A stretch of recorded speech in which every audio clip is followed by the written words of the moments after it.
All right. Hello, everybody. We are here back with another Paragon episode. Woohoo! It always feels like so long between episodes sometimes. Well, it's because honestly, any time in between playing D&D feels like an eternity, if I'm being completely honest. We Yeah. all need more D&D in our More lives. dind, dind. Well, before we get into tonight's episode, Andrew, do you have any announcements? Sure do. I am currently working on adding some new products to the store. I announced it on our Wednesday stream. So just make sure to check out D-Fourtress.com over the next couple of days because I will be adding several new things on there. And if you are linked to our highest tier of the Patreon tier, you also get a permanent discount on every item in the store. So check that out. Awesome. And one other thing is we finally are putting some more content up on our gaming channel, just D-Fourtress Gaming over on YouTube. And I have you'll see over the next few weeks the full VODs of my Dark Souls challenge run streams. Some of those are going to start being uploaded, but when I fully edit the videos, I have some fun ideas to kind of put our D-Fourtress twist to it, our storytelling twist to it. So keep an eye out for that. And then another announcement that I have is starting this next week, which will be come Thursday, Aurora and Expounded will be back, going every other week. And so, yeah, just keep an eye out for that as well. And then, as always, you can catch me live streaming on my personal channel, g.va. That's G_DOT_VA. And that's where I do all my gaming live stream type stuff. And if Andrew's streaming, he is special sauce, special_sauce. But yeah, I think that is it. So, without further ado, let's go ahead, roll the intro.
Alrighty. So, last episode. The Paragon had successfully defeated the demons summoned by the crazed Franklin Theodorix, and upon checking on him found that he had lost his memory of them and set out on his own. But following that strange event, they continued on their way towards Driftin. Along the path, finding a hunting party belonging to a faction known as the Bone Breakers from one of the warlords in Rascalia. the warlord residing over Bonebreak Ridge. After letting them on by, eventually the Paragon had finally made it to Drifton, Ardavon's home. Ardavon was met with a surprise of quite a few new residents within the town. More than, pretty much double than when he was last there. A lot of them being refugees from Craterhold, another faction stronghold in Rascalia. But Ardavon went and reconnected with his old master, his brother, and his parents as well. They were able to have an emotional reconnection and were able to prepare a nice dinner. During the reconnecting, Ardavon had a talk with his master as she described to him what a paladin's oath truly is. As paladins, they get their magic from desire and willpower. The oath itself is just a channel for it. The oath itself is to visualize it and solidify it, to take something intangible and give it form, give it shape. And thus a party was held in honor of Ardavon, where the whole town celebrated the return of the son of the town's leader, in which Ardavon finally found those words. He spoke an oath to redeem his people in the eyes of the world. And with that, he felt the magical surge of his willpower finally focused once more within his body, though not from hate and revenge, but from something of a more welcome place. During their time in the town, it seems that the Rascalian refugees have been sending glances towards Cosmo. And eventually learned that the leader of Craterhold, Sherigor, was still alive and residing in the town as well. So, after the party had dispersed and quiet fell, some of the Rascalian warriors came to the party at the request of Ardavon's father to deal with whatever issue seems to have arrived with Cosmo's appearance. Sherigor, being a half-elven man, dark skin, dreadlocks, though it seems that one of his eyes is missing and is now bandaged, a gash in his chest, tightly bandaged as well as a now missing leg, as he's being assisted by his men. And as he is set down across, he looks up. It is the Endbringer. Oh, I've been wanting to talk to you for so long now.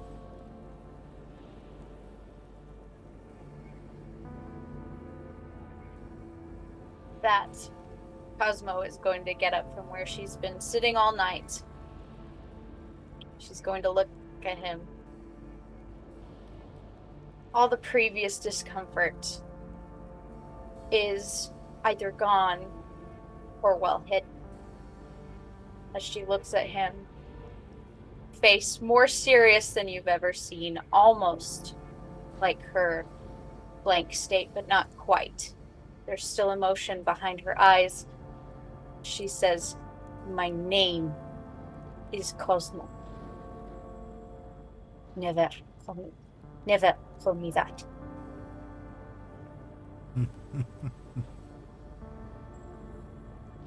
And dear, I thought you chose the name Cosmo.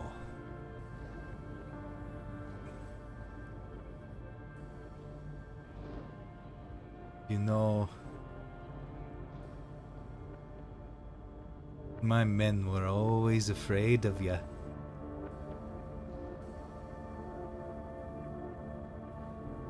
Their Worried. mistake. They've always been worried that should Agorod attack as he did recently, that you would be at the forefront. But it seems you've been gone, as we did not see you in the battlefield.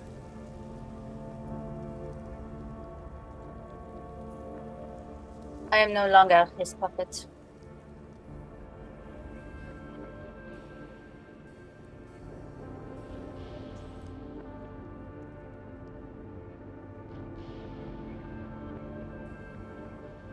Well, you seem to, your disappearance has caused him quite a inconvenience. More than you know.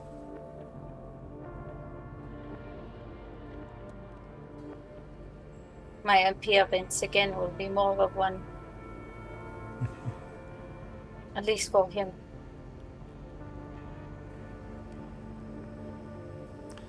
He's been trying to recreate you.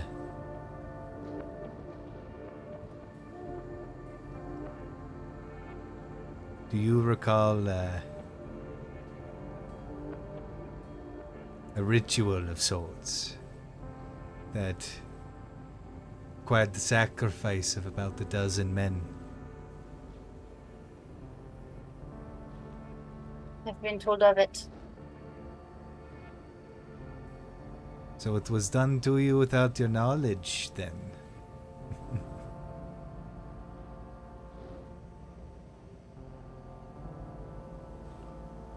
As if I would choose such a fate for myself.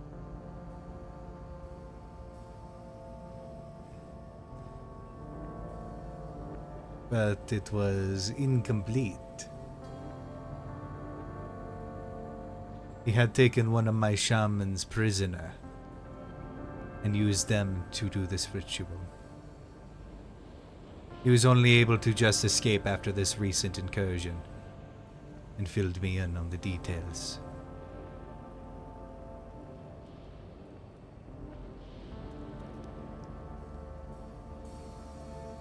He knows about this? Sorry, what did you say? He knows about this?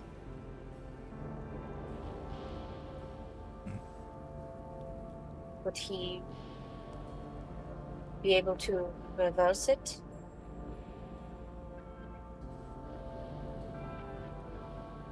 Not on his own, no. But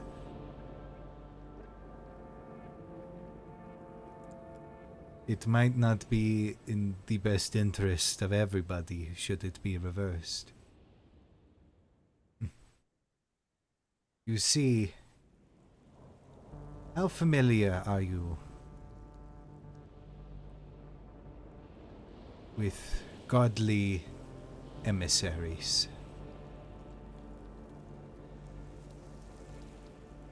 My mother has told me a few things. Not much. Why?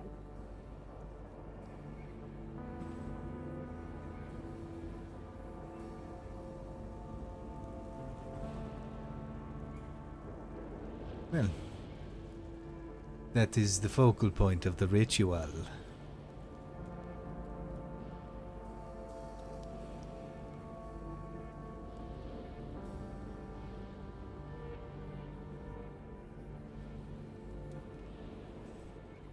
There is an entity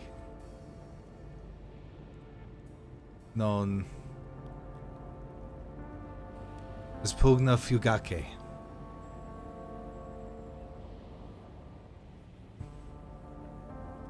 Entity under the service of the god Vulik. When you're in danger, do you ever feel that sense to get away from the danger, to run away, or to crush it before it can cause harm.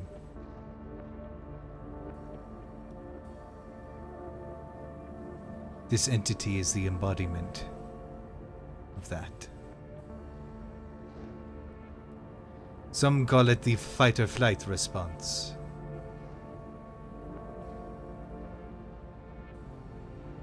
But it seems you only got one half.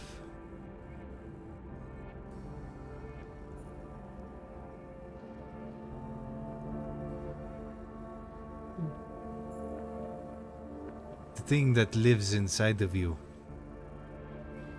is nothing but fight. And as Egarad used my people to try and recreate this ritual, he only got flight. He only has Fugake.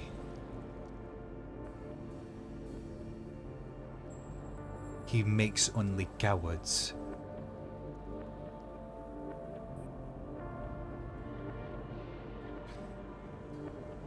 The fact that you hold the violent half of this is what is preventing him from making another one of you.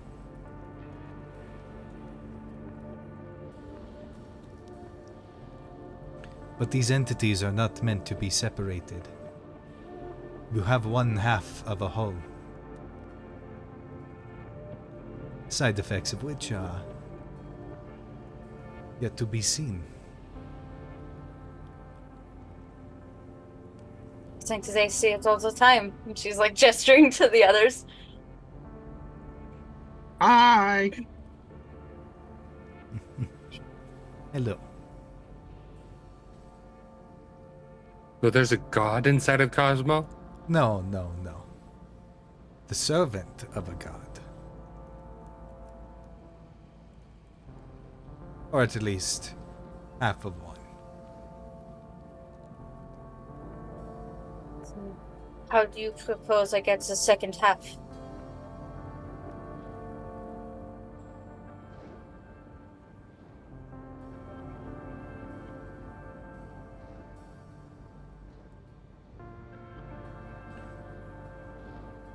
It took a powerful artifact to get the half that he did placed within you.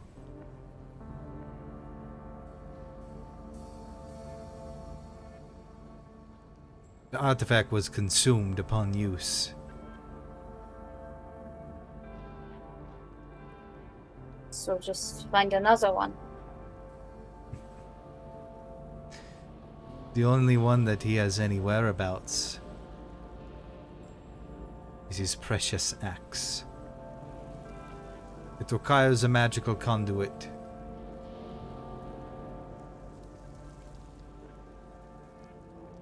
Similar in power to something found within precursor ruins.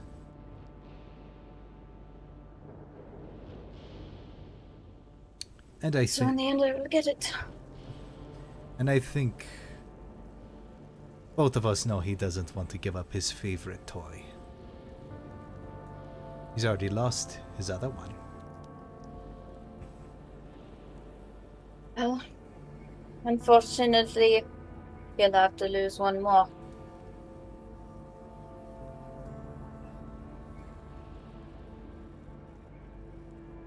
I'm not letting him go with a simple fire this time.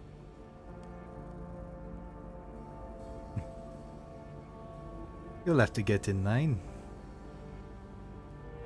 But this thing inside your head,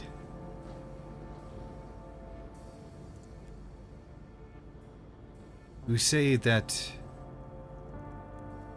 your companions know the side effects.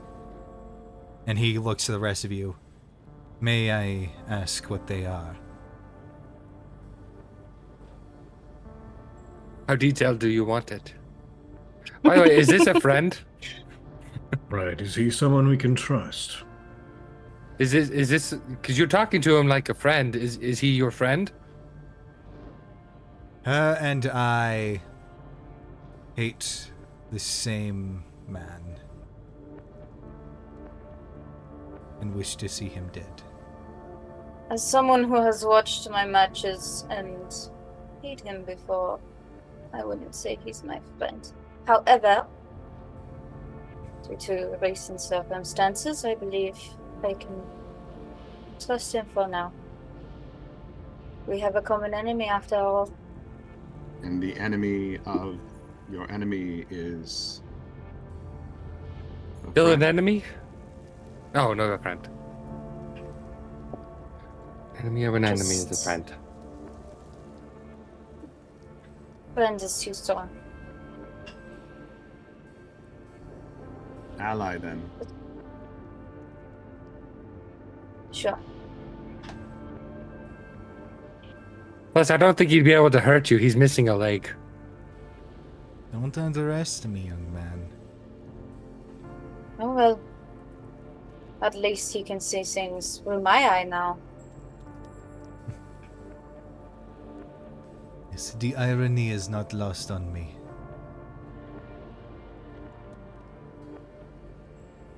You may continue, Wayne.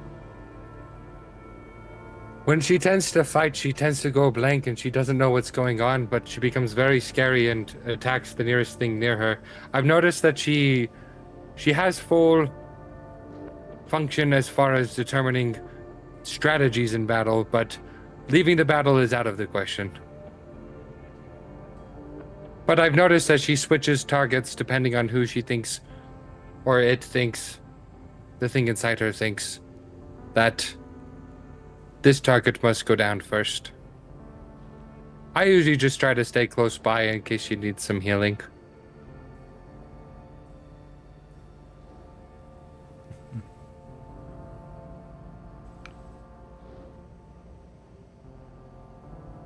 This entity does not think. It is instinct incarnate. And not only that, with it being separated from its other half, it is an instinct of violence. To destroy the threat in front of it, regardless of anything else.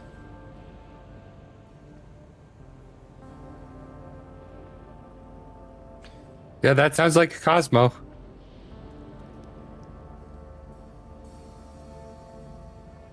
Sounds like it. Right, it. So it seems that it is in control of you and not the other way around. For now. But there have been times that she's come out of it. Right, I wouldn't necessarily say it has complete control. It seems like Cosmo's the one that calls it, and then she lets it take over. There's been many occasions where we fought where Cosmo was herself the whole time. Or simply didn't need to bring it out. I think And then there was the Cosmo and time- it have been valuable to our party since day one. Well, and then there was the time with the stone golem. She heard me and she left when she was in the middle of fighting. She listened.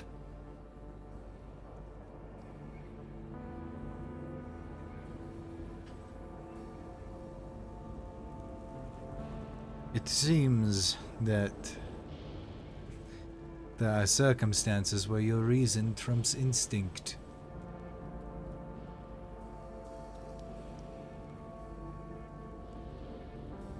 It doesn't happen as often as I'd like.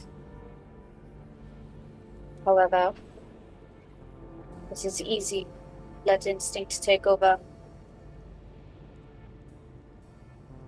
Simple.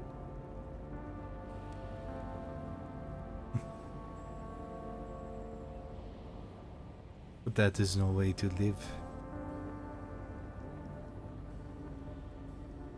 Would you like me to help you? I would like control.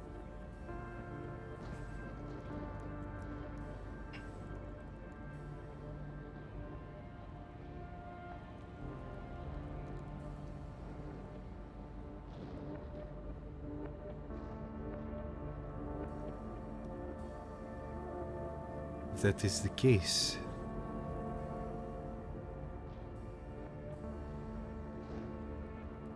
then you have to tame the beast, as it were. And what do you propose? Well, we don't want it leaving Cosmo. We can't force it out here. So we must hit it where it lives. Rein it in. Going through my mind. He nods, just with a smirk.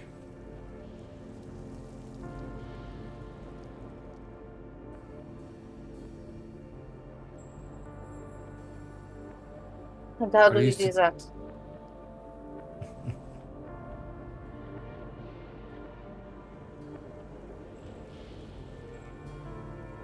I have many spiritual connections. Both myself and some of my followers.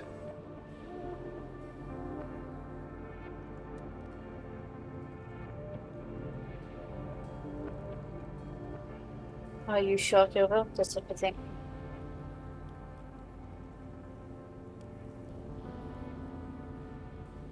Well, if I'm not, then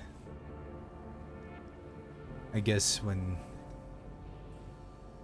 Egarad finally shows his face, you won't be there to see it.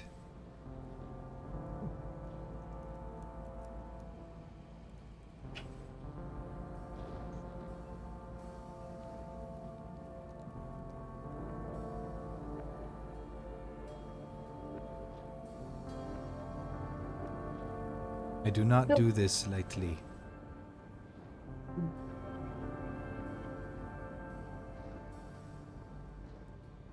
This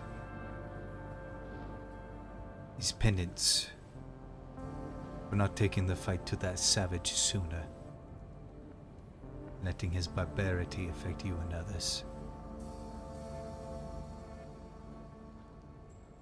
His Whose violence penance? is... Your penance? Yes. All right, go on. Battle is for something that is not supposed to be meaningless. Yet he revels in that bloodshed. It sickens me. There's no cause to it, other than his own personal satisfaction. There is glory in war, but only when there is purpose. He has a goal, but he has no purpose.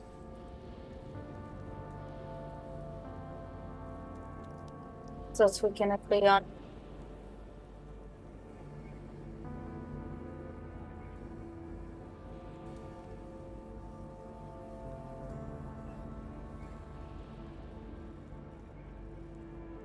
I'm ready to see him fall.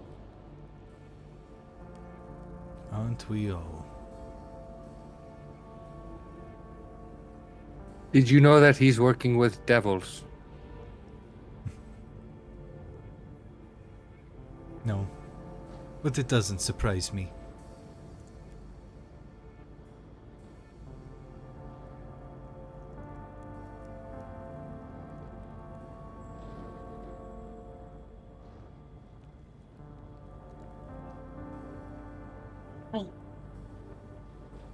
Where do we begin? Are you sure this is what you want to do, Cosmo?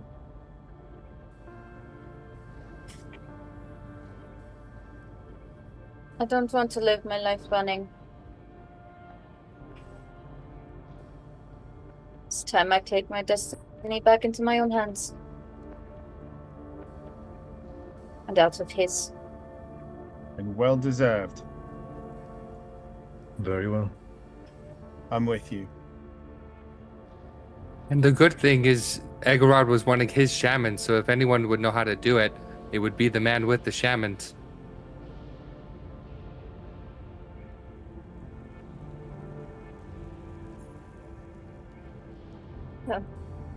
Luckily, we have one of them. Right?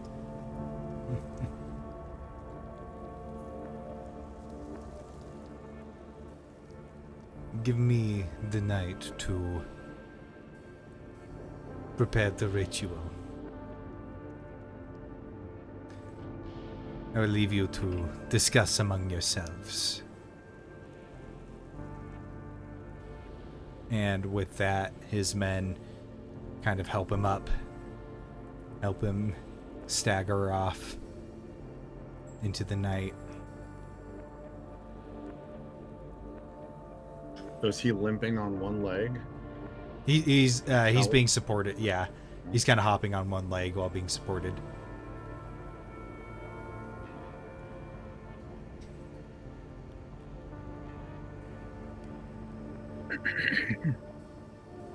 Well, he seems fun. I really like him, but I really don't like him. No, I'm not a fan. You see Thanos. It's like, yes, he's been a real treat to have. It's been difficult with him. His men, not so much, but he is intense. He's one of the nicer ones.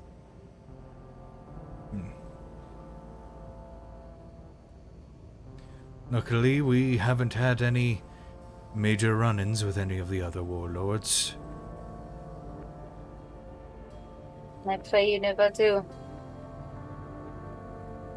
He said that the ritual was interrupted. Was that you who interrupted it, Cosmo? I don't know. I was too young to remember.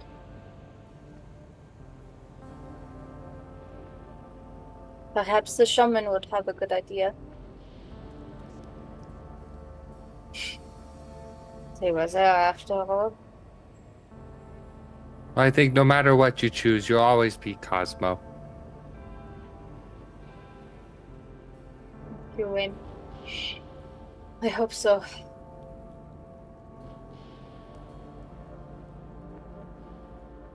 Losing myself will be losing the war. We're not going to let that happen.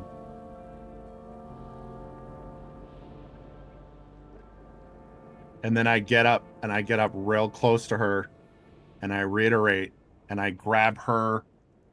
I skid her up, hop up on a table and like grab her horns.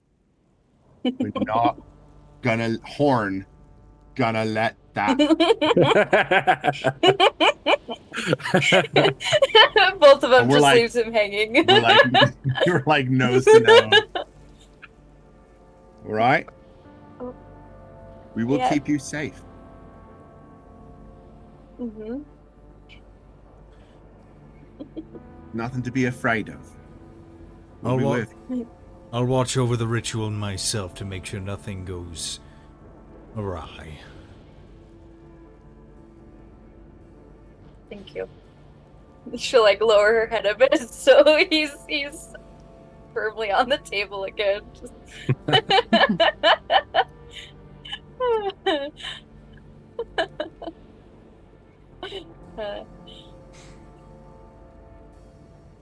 I might also suggest, I'm not really one to understand rituals too much, but I might be able to find a way to reverse it, or even, if you want, get the second half, as long as I'm able to look at it. At least there's an opportunity there, if you wish to go that way.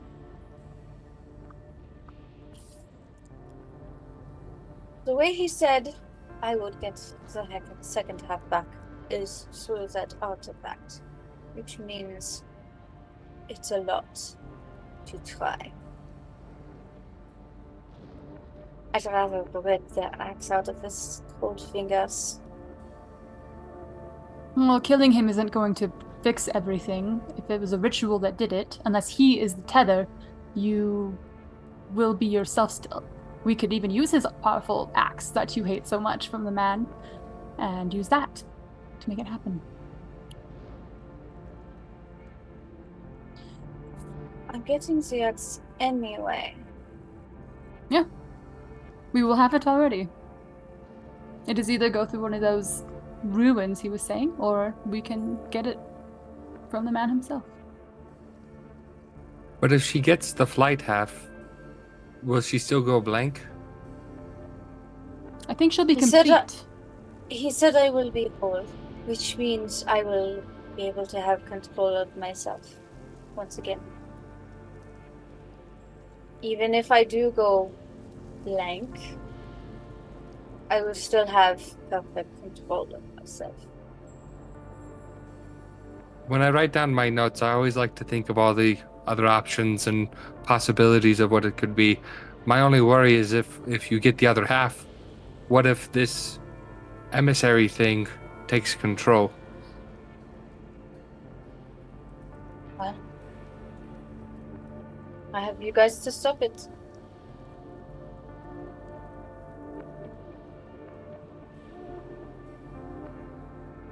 But I don't want to go rifling around ruins. So I'm going to take the fight to him. It's all going to turn out okay.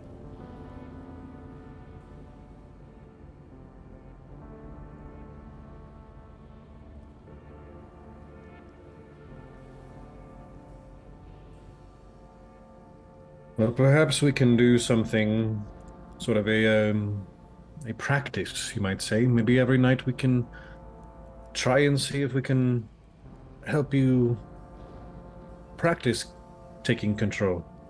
We can try and do a controlled experiment, something like that, and be there and, have it all with precautions and things if we need it, but perhaps we can practice. Yeah, a bit of light sparring between yourself and Wayne. Everything will be great. You see Wayne like lighting up at this. I could set up the variables, and we could try lots of different avenues of testing. I think this could be a good idea. I'll go get my notes. We could, I have my notes. we could try it, but from what you have been telling me, and from what I have noticed, is I have that feeling when I am in danger, sure, but it's never really been present when I'm with you. I don't know if it will activate the same if it knows, because it seems it knows the difference between friend and foe. Well, like you said, it's like instinct. Maybe if we learn a couple bears, we could, or maybe if we like throw rocks at you, or I don't know. We'll have to come up with some ideas, but I think that's a good idea. I also think if you haven't tried it, if you have Audilon try and swing at you to see if it comes out, then we've never tried to purposefully harm you. So I don't know if we even know if that would happen. Here's the kicker. You'll have to do it when I'm not expecting it. You cannot warn me beforehand. Huh? Because that is what instinct is for. So come from the left side. Got it.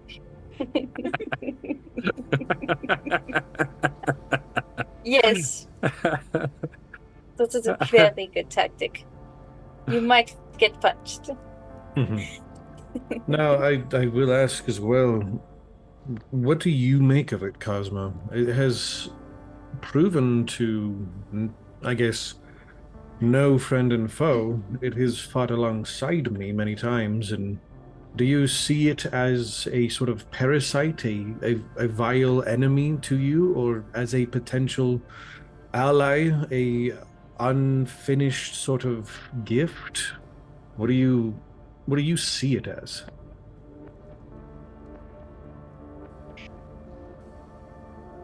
My father always taught me that any advantage in battle should be accepted and cherished and used. I have been using it as a scapegoat, basically. Something that is... It has been making every battle easy. It takes all the hits for me. It does all the killing for me that I do not want to do. However, even despite its origins, the reasons it's there, what it makes me do,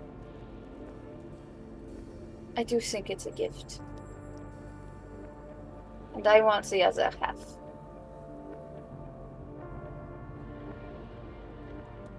Very well. And we will treat it with respect if we're able to draw it out.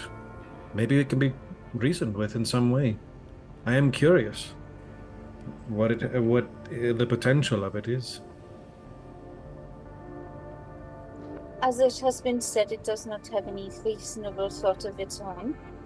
So I don't think that will be possible.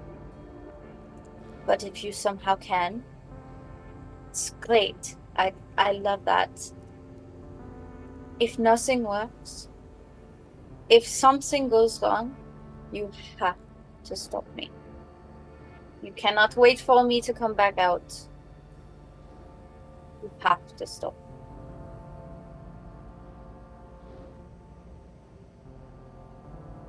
Well, with some experimentation, I think that we can understand you and what you have much more clearly, be on the same page, and I'll talk with my teacher tomorrow. She has a plethora of spells, things that might help to sort of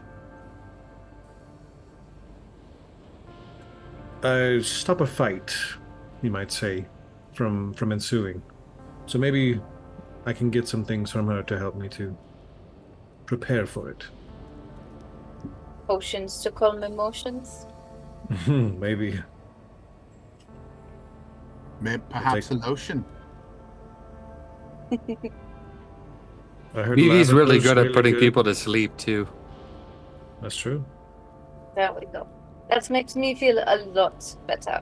Because then you can just put me to sleep, and then when I wake up, I'll be back. Hopefully. Perfect. I've never actually gone to sleep like that. I've died like that, but not fallen asleep. This would be different. Well, you got the hard one out of the way, so. Oh, piece of I cake. have.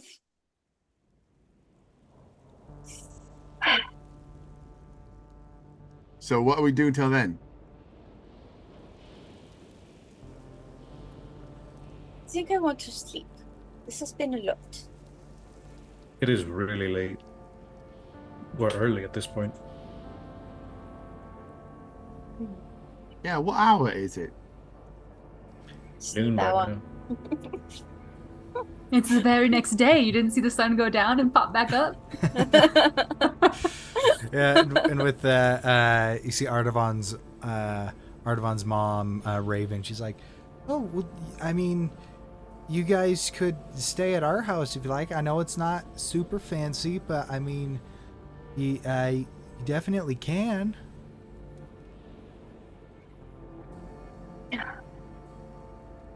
That sounds nice. That's perfect. Oh, and no need to try and offer me cushions. I can sleep straight on the floor. It's comfortable for me. Right for the back. And with that, you see Thanos is like, "Me too." Yeah. The softer ones just always shift my bones out of place. I imagine Ardavon's mom's had to deal with that stubbornness her whole life, like their whole Oh marriage. my gosh. Well, and Both of from them, like, we don't need any floppy things. And Women. yeah, and from you definitely. Absolutely. And so it's probably an eye roll moment for her. Like, okay, yeah, she gets it. She probably gets it very well. And for him, it's like, finally, someone gets it. Ah. So Artavan's mom, Amelia's like, I'll take her pillow. I'll take it.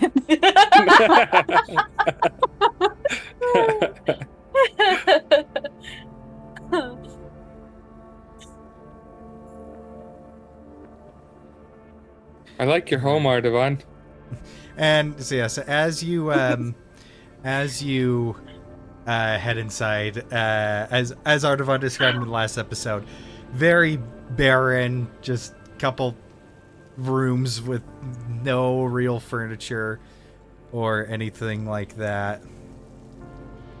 As it just as the kind of humidity from the lake just outside is not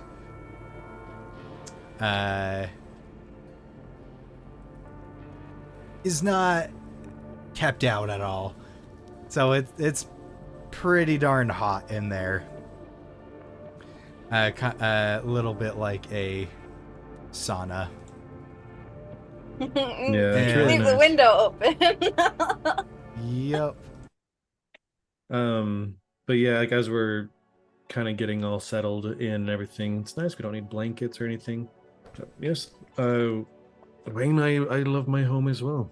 Whatever you write down about it, I'd like to see what you have to say, and maybe I can help to make it clearer. And honestly, I thought about it for like 2 weeks since my speech. For 2 weeks I since my think speech a few minutes ago. Yeah, that. I actually think that what you're doing right now might actually be a decent first step in sort of, like you said, putting it on the map. I've decided that I want my people to be seen, and I think you could be a good help, a big asset to that. And so I'd like to work with you and make sure that it is perfect. So You'd see him kind of shift excitedly with that subconscious smile and everything, and I think that sounds like a lot of fun. I've already gotten to over 50 pages of notes in my notebook. I'm gonna need a new one soon, and those are just notes. What? How? Okay. Well, that's I'm glad that you're passionate. Very There's impressive. a lot of good information. And I was gonna bring up some like weird random fact from one of your people. Did you know when he was a boy? It's just the most random, weird, benign fact about one You of your... tell me facts about myself I didn't even know. Like, who told you that? I didn't know my nose twitches when I'm sleeping. Yeah. Those little things. But yeah, he'd be all on board of your offer at this point. That's a Yeah. I'm like, yeah, and then I think he would probably spend some time. Do you wanna hear some of the notes that I got already? It's not Sure, consolidated at all. It's kind of just like a brainstorm of it's all over the place. It's not finished yet, but and he's like really excited. But gonna be a long night, so I guess. yeah, I can share some with you. Okay. I kind of sit up, look at the scribbles on the pages. And it is all over the place, 100% filled out on the pages. Margins and everything. I made my handwriting smaller so I could fit more. And there's like arrows connecting stuff, so then it's like it's like a terrible giant mess conspiracy that theory. makes no, it straight up is. It's a terrible mess that makes perfect sense to Wayne. Man, Wayne, you're like- you need to learn illusory script so that you can write on top of the other words. Would love if you would teach me that. It might take some time, but it's very good for note taking. His mind is being blown. Because so you can have much one be the he's actual calm. like notes, and then the illusory part is like your thoughts. That's an option. Yeah, let me show you. That's like what her notes are all like. Oh, that's amazing. Yeah, scratch Wayne's arc. We're gonna have his arc be just learning how to do that. I'm gonna cut my notebook costs in half. Yeah. Wow, you'll save so much money. Hey, sketchbooks or books get expensive. Especially in this economy. See, my trick is just Paper learning to is write in as fast as demand. possible. Most magic users, spend a ton of money on spell components. Wayne, paper and ink. Paper and ink. That's it. Oh, the magic stuff? No.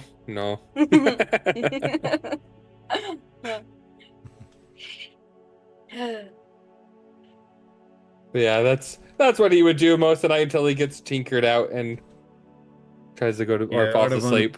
would probably check out halfway through as his brain can't comprehend all the information and okay, I'm just gonna lay down, but you can keep going. He goes for another 30 minutes before he falls asleep sitting. Yeah. Yeah. Cosmo will have a hard time falling asleep, just like laying on her back, her fingers laced, just staring at the ceiling. A lot is going through her head right now.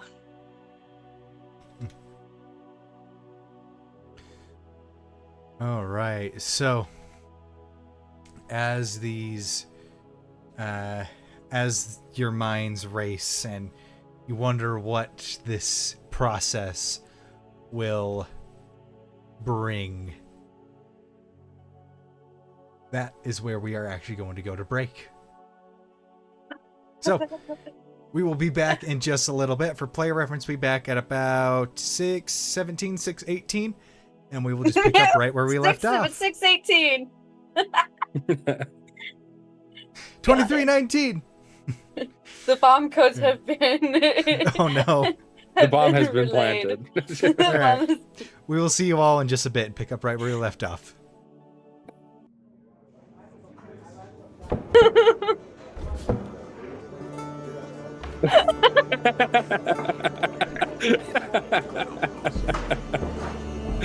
I am okay with that, actually.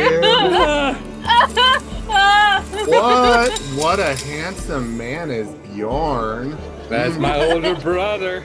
There's His me. hair looks like yours. But, that was. Does he have a blood splash on him? Yeah. It's, We gotta need to play the game. game.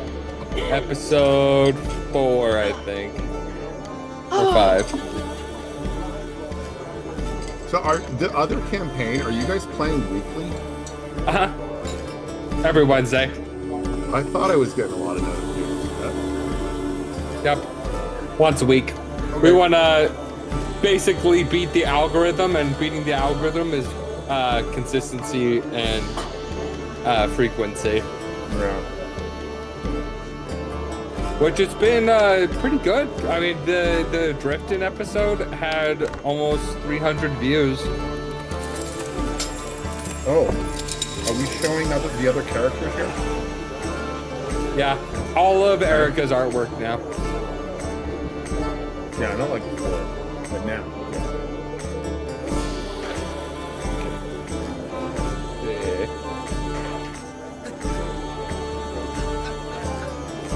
Go.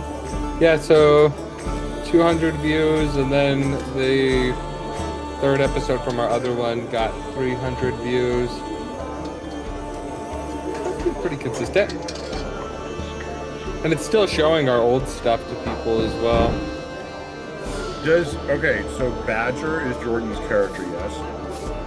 Does he paint himself? No, it's like a birthmark. Interesting. Yeah. They call him Badger because he looks like a badger, but it's basically, yeah, just a book or a birthmark. The Joe urn? All right. Well, I'm gonna get some. We'll walking down there. I'll be back with you.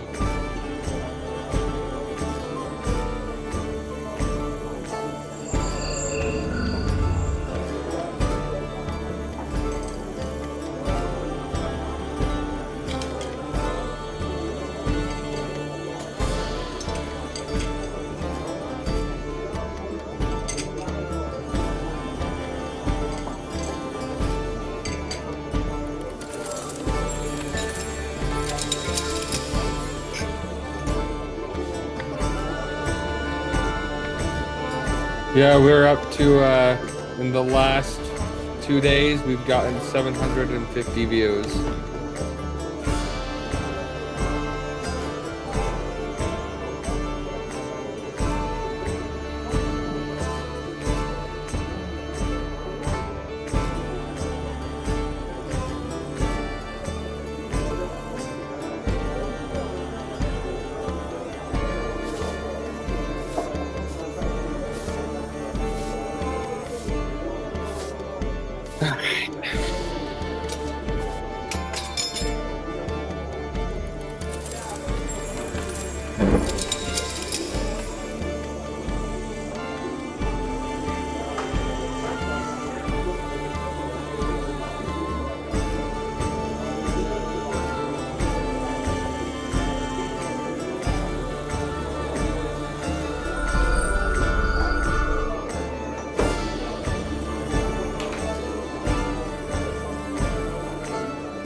Yeah, the My Sympathies one.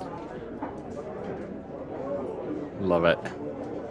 I was like, oh, I'm gonna go get some food. And I'm like, oh wait, I'm not hungry.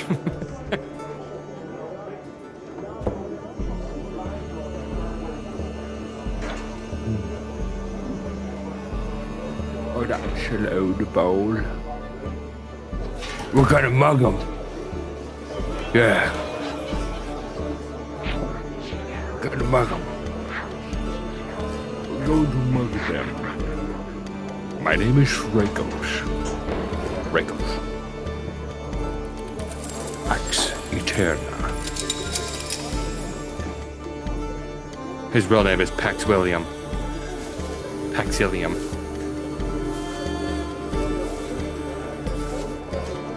Maximilian. Alright, let me see if I got this right. I was totally guessing. Kono yo yu fagake. Hugna. Hugna fugake.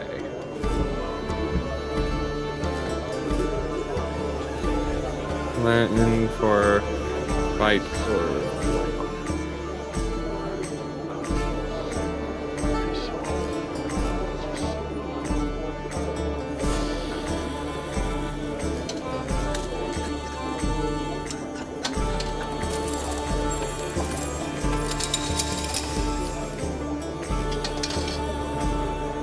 Pugnare aut fugire. Aut pugnare aut fugire.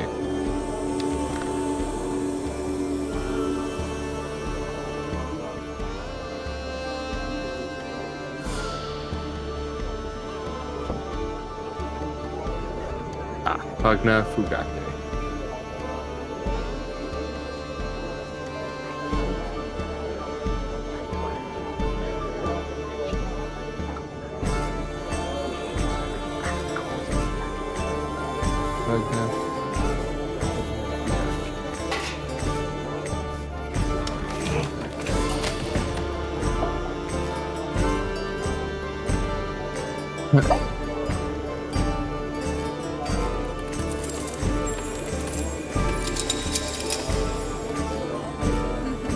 So the fugake is the part that's gone. Fugake is the missing.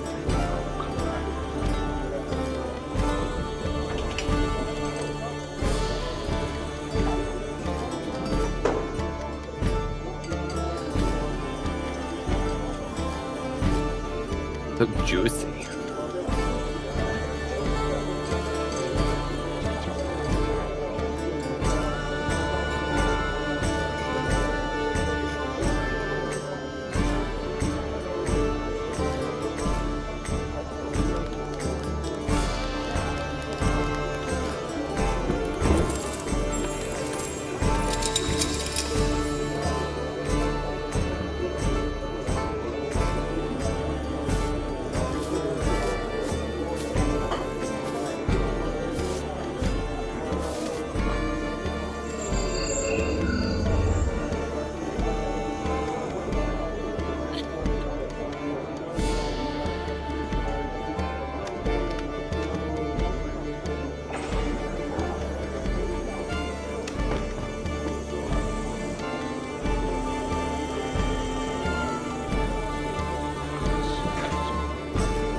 Yeah, not bad. We're up to 325 watch time hours in the last 28 days. 2,500 views.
We get a lot of new viewers, but we also have a consistent 43 people who are returning viewers who come and watch our episodes.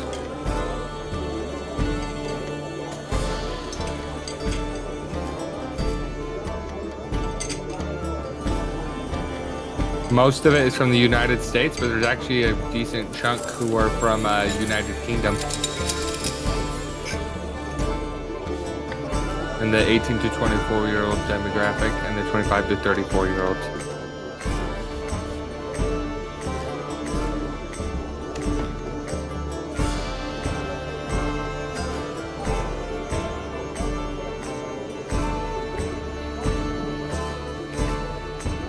Sucky thing is, right now, in person, all this looks better in person.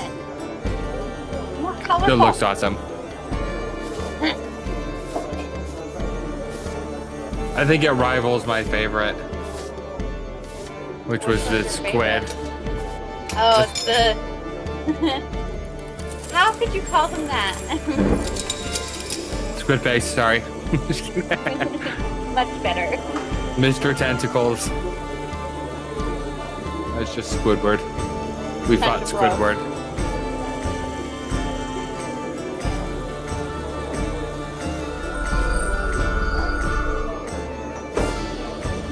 Oh, Sean, I got a desert key last night.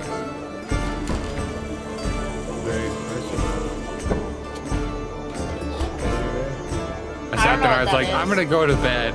I'm gonna go to bed. And then I'm like, well, I might as well go get some wings for my other builds real quick. So I went and did that. And I'm like, well, the magic one, I don't want to give her Harpy wings. I'm gonna make pixie wings. It's kind of a pain to to fight the pixies in this desert. I'm gonna flatten it. Flattened it. Sat there for a couple hours. I'm like, okay, I gotta turn this off.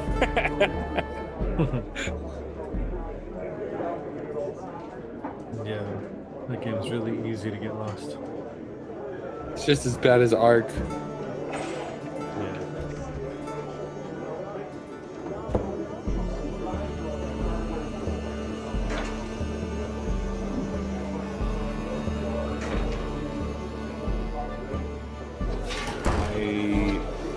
I feel like I still love that game enough that I can play a little bit, but I will not buy all of it. And even the argument of like you're supporting the artists doesn't hold up for me, because the people who are the developers, the I want to say, but I want to be specific. I think it's a Chinese company. Cards, what's the developers for Ark? I forget their name. There is the Wild Card. Did you guys hear that story about when they got caught cheating on the official servers? Yes. They got caught. Yep. With evidence, with streamer evidence, multiple streamers. And they got caught cheating, and they banned all of the people who called them on it. Yep. So there comes a point for me where I have to say, actually, I don't want to support this artist anymore. That's fair. So that's kind of where I'm at. I don't really want to play Ark 2 because of that, but I want to play Ark 2. For the game side of it, not the other sides. I do. Yeah. I feel like voting with your wallet is like one of the only ways to do it.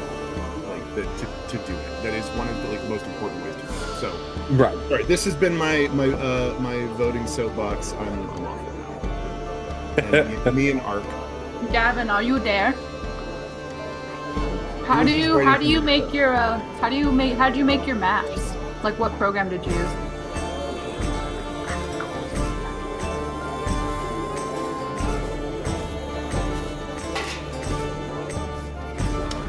Yeah, damn right you do. You use the AI. What's it called? Dungeon? Dungeon Alchemist. There we go. Oh my gosh. Okay. I've heard of that. I The found Thank you. buttons have been weird. I think this has also been unmuted the whole time. My stream deck is glitching out because my CPU. Your poor CPU. My poor CPU. I think it was Running at 100%. Yeah, I think it muted and then unmuted itself. So, Well, in case anyone didn't catch it, Andrew got a desert key. That was the I most did. important thing. And then I spent several hours farming uselessly. Well, it had a purpose. Wait, are we talking about Ark still? What? No, it's about Terraria. Oh my goodness. Okay. All right. Erica, I think that That's what Wayne was dreaming about. all right. So your makeup's great. Thanks. back to it. As my poor computer. Even like the stream itself looks fine, but the sound bars of the audio are glitchy, going back and forth. So you rise the next day, and the hustle and bustle of the town, of this small town, picks up once more as people rise early, despite the late night, to continue their activities.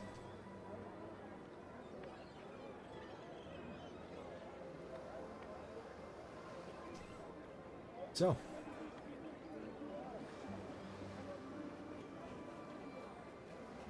as the sun creeps through the door,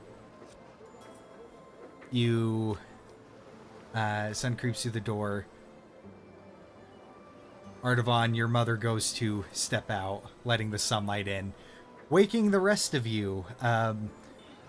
And out of curiosity, Amelia, how is this arrangement working for you? How are you handling this? I like to think it was very challenging, and so like she wasn't able to sleep, so she cast suggestion on herself to make herself fall asleep. Oh.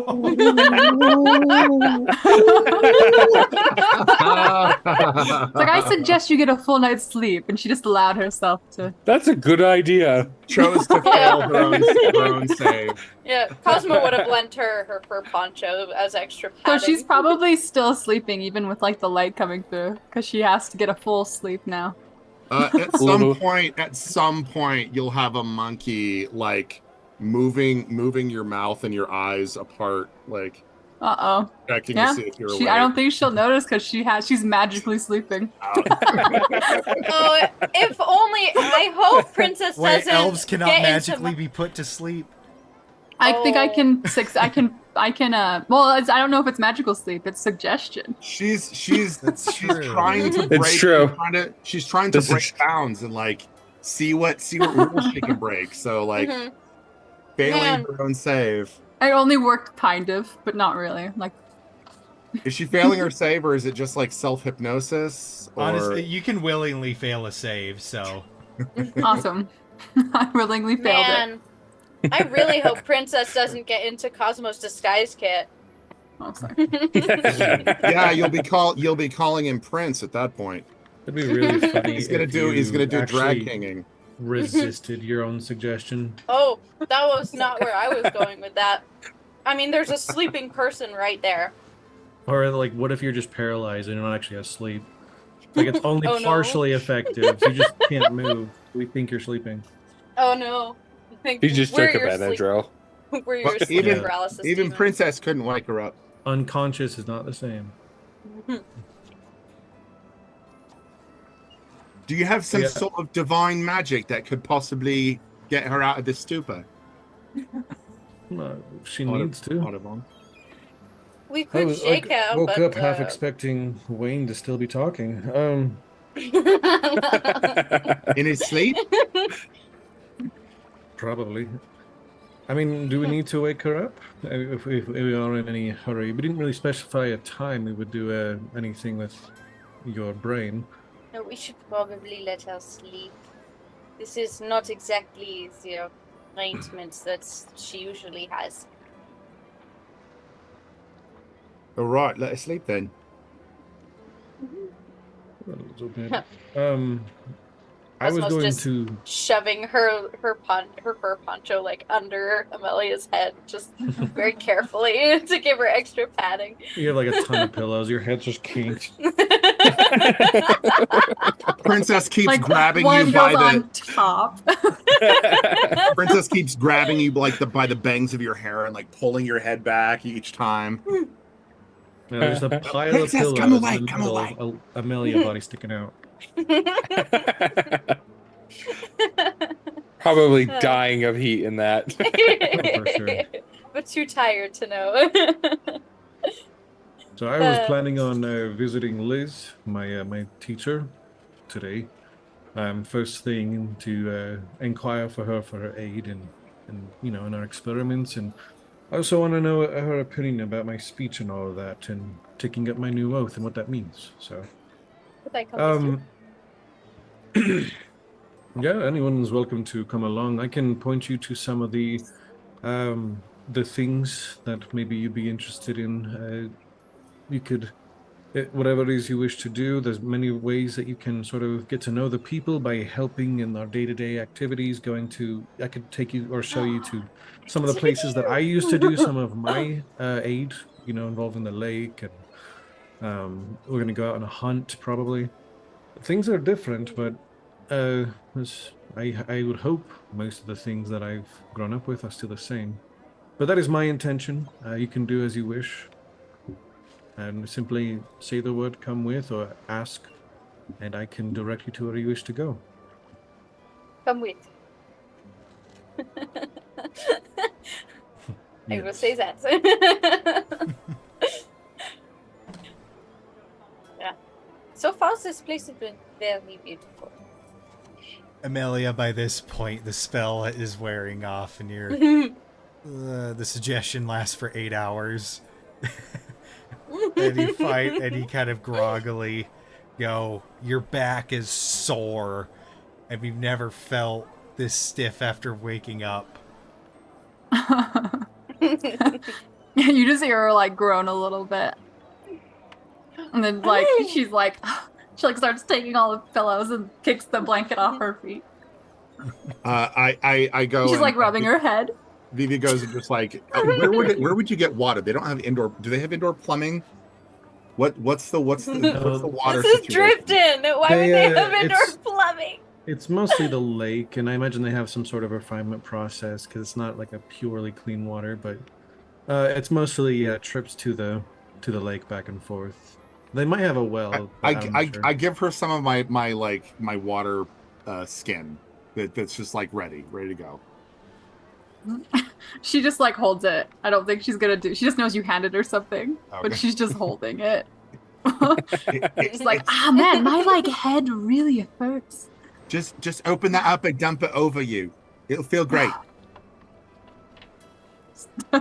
She does it in her exhaustion. Swimming later. It just wakes her up. It's honey. Yeah, but now look what you can do with prestidigitate. What? You can do it, right? You know that spell? Yeah. Just point it at yourself, fail your own save, and dry yourself off. Well, yeah, I know, but why was that necessary? What, the drying part or the wetting part? The wetting part. Well, because you were getting up. I was slowly. I feel like I was. Oh. Vivi? Oh, sorry. I was just excited for the day. Sorry. She has a whole process.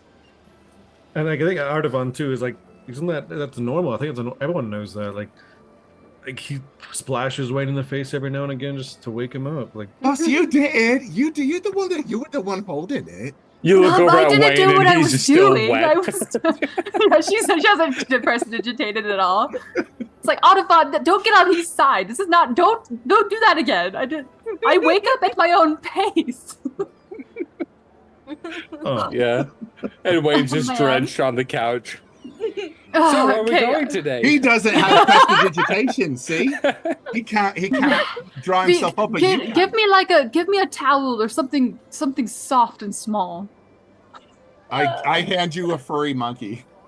No. Something I can hold and keep with me. Oh, okay. Just look around. I think like I don't know. She'll find like maybe a towel or something, but she'll like press digitate it to keep it to make it cold, to chill it, and she'll put it on her back to like help lessen the pain. All right, well I'm awake. Good job, Audubon. You did it. Well, if you're aching, my teacher's not only, good at being a paladin, she's actually quite good at being a massage person. So maybe that could help. She's a little bit stiff though, like a little bit. Her hands are tough. Does she do group massage where we all get one? I don't know how you massage everybody at once, but I don't know. Maybe depends on her mood. But one at a time, maybe. We just form a conga line. What's a conga? They sell lines. It's just a joke. The whole thing. Once. Oh, okay. I would say some lines. More of like a circle. And yeah, kind of just reiterate to Amelia like what at least Artavan's intentions are. So, Well, yeah, let's get going, I suppose. right. So, where are we heading first? Heading to Liz first. I'm heading to Liz. If everyone's joining, then I guess we're all going. Okay. Yeah. So you make your way to her little shack on the edge of town. And you can kind of see she's got the familiar setup going, the kind of dugout into the rocky sand, and that little pit where you've spent so many hundreds of hours, Artavan. As you see, she is down there with a training dummy, holding her hammer and her shield, deftly, as you just hear her breathing heavily, but deftly moving the hammer with a surprising amount of grace and force, impacting this makeshift wooden training dummy, breaking off huge chunks of it with each hit. And just as like a internal thing, has Artavan felt any different since he's made his speech? Felt any kind of sensation, or perhaps might come through out of this, or nothing at all? You felt like a surge of magical power within you, almost like a surge of energy, similar to when your rage and desire for vengeance fueled like your hunter's mark and things like that. It's like that same thing, but coming from a much less hostile emotion. But it's that same driving power that you felt, and which did have like a physical feeling, magical diffusal through your body. Mm-hmm. And I feel like there's a part of it, like in the past 3 years, she's kind of always held on to that. So this past little while, being without it has been very strange. So it feels probably really good to feel something, feel that again, feel energy again. Even though it's a different source, there's familiarity to it. But yeah, he'd just give a bit of a knock to let her know that he's there, that they're all there. And after that, she kind of looks up from the pit. Ah, so you haven't skipped town yet. And she goes and clambers up out of the pit, does some stretches. Public speaking's not really my forte, but I'm still here. You didn't do too bad. Mm-hmm. I mean, could use some work, but... No, that's what I have these guys here for, just to the rest of the group. Especially those two. I thought this was great. And Wayne. I wanted to ask your advice or your opinion on a couple of matters. So, I felt a sort of surge as I made the oath. And I've been practicing. I mentioned yesterday I wanted to come to you and sort of double check on my training to make sure I'm casting these abilities and such correctly. And perhaps, you've taught me that each oath contains different potentials and different power, and the vengeance one sort of came to me eventually due to my conviction. But is there a surefire way, a quick way to sort of understand what comes with this oath, and or a sort of trial and error, a test to manifest what you've committed to? So that, and then after, I want some questions. We have a personal group matter that I want to discuss with you if possible. Well, when it comes to the matter of your powers, I mean, it's the same way that your powers were fueled before. It's not like certain casters who are blessed with it receive it from some divine power or through study. It is sheer willpower. And with that, it is something that we just do. Okay. And, well, here, let me show you. And he's going to try and practice that spell that everyone's kind of seen him during the watch to try and cast, and it just doesn't work. I imagine it's like his a component is just completely off, but he just isn't aware. So, am I just not believing enough?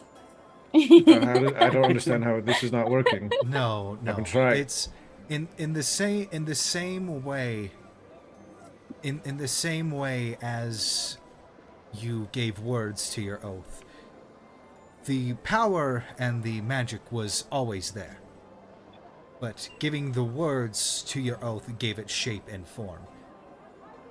For lack of a better explanation, you specified your powers. Okay. Which means, well, how it works for me is I can't just poof magic willy-nilly most of the time. I need something specific. I have to have a specific task to accomplish. I mean, can the task be to show me how to cast this spell? You've done this one. I've seen you do this one in the past. I'm trying to summon, the bird thing, the axe beak. It's not working. You can summon X-Beaks? Well, I was taught to, but she can do it and I can't. That's what I've been trying to learn to do. And she It's a handful of spells, but it's not as easy for me. What's the big axe beak pulling the cart? What? Butte. Yeah, why don't you summon Butte? See if you can do that. Kind of what I've been trying to do. We already know he exists. Am I saying it in Spanish and it needs to be in Korean? Like, what's the... with Those aren't real places or languages. I don't know, one of our traveling merchants talked about it for a long time. No one knew what he was saying, but... Anyway. Well, I believe your problem lies with your mentality with that one. That specific spell, I do not create a steed. It is a spirit that bonds with me upon summoning it. That takes the form of a steed. I see. So I gotta find a spirit, bond with it, and then I can summon it. Well, I summoned it first, then bonded with it, but I believe that I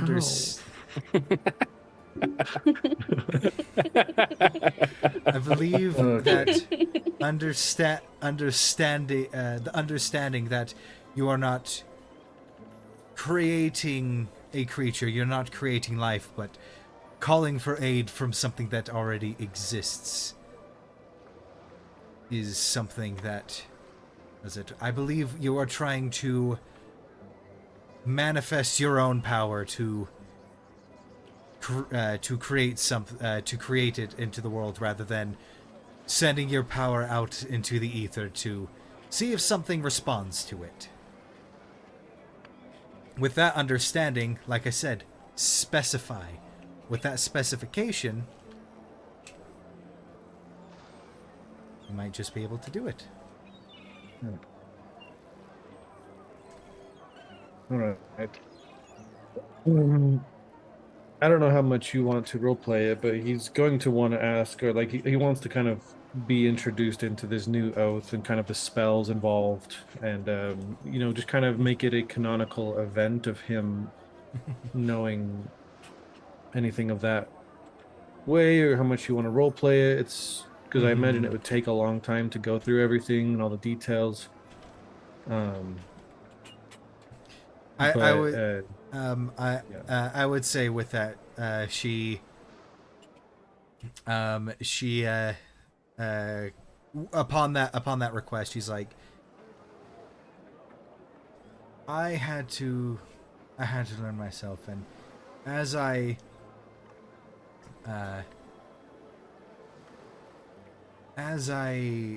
learned and it began to give form, it's almost muscle memory at this point. With the magical nature being the way that it with it working the way that it does, it kind of came to me in specific situations. As, like I said,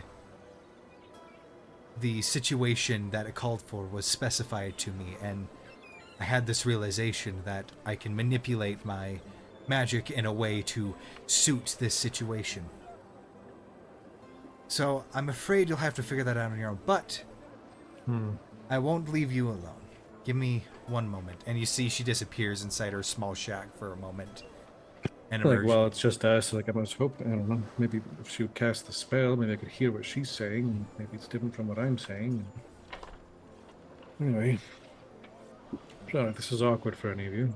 And she goes and she comes out with a small leather-bound book. This is my journal when I first started manifesting my abilities. But I can leave you with a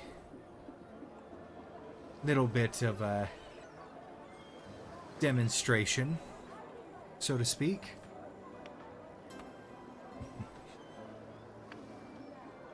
Okay. Try casting a spell at me.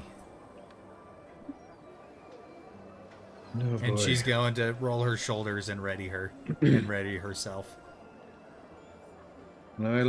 When I fulfilled my oath, some of my go-to spells stopped working.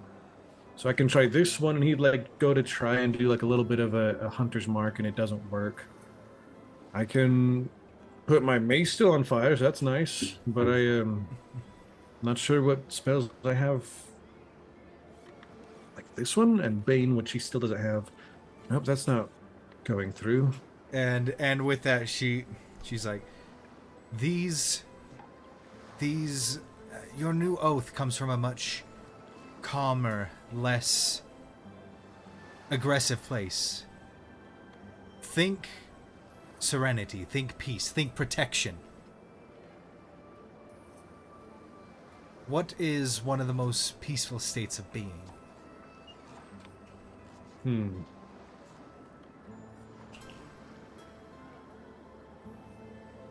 Sleepy.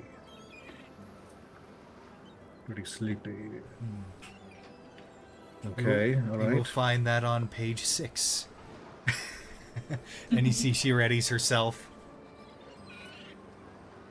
And he's going to try and channel. Like, do you want me to do any kind of check to see if he can start casting these new spells, or simply try casting the new spell with her making the saving throw? Try casting a new spell. All right, she has to make a charisma saving throw. Alrighty. And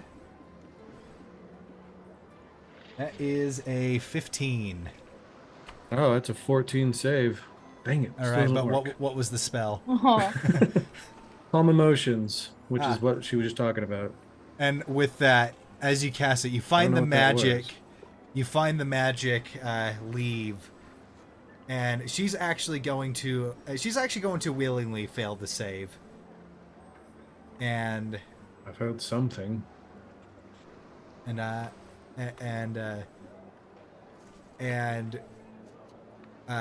with that, she kind of nods. Well, definitely affected me. I feel much calmer. Do you think someone who's in sort of a blind rage that might help come in handy? Make them feel calm, collected? It would that be sort of thing? difficult to pull off, but yes, that is something that Okay. definitely help. I found I've been able to put targets to sleep. I can protect them.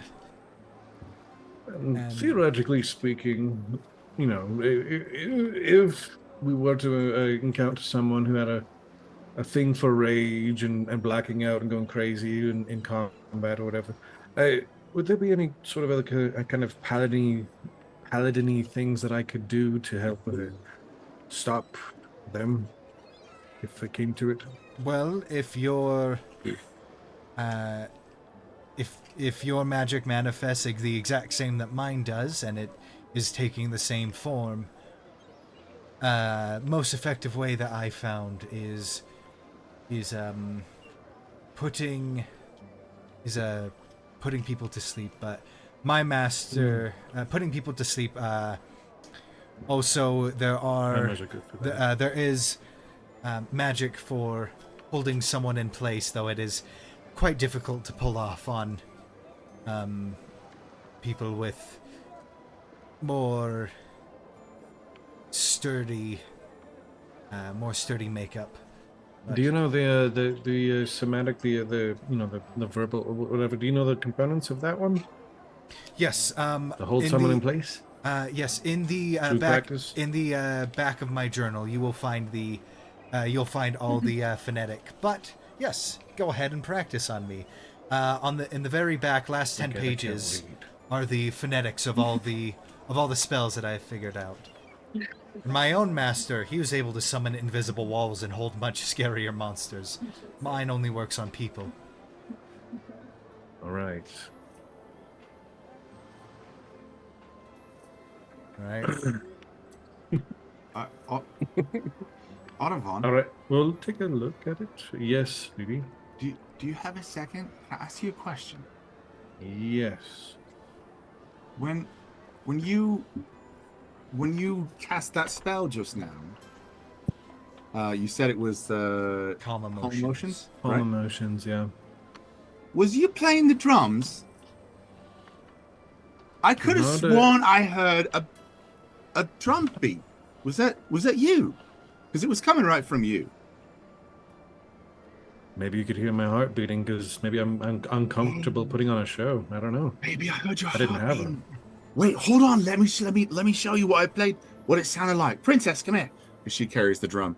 So I get it out, and I start doing what I think that was a good interpretation. I like that. It might be the heartbeat of Artavan, but Vivi interpreted it as music.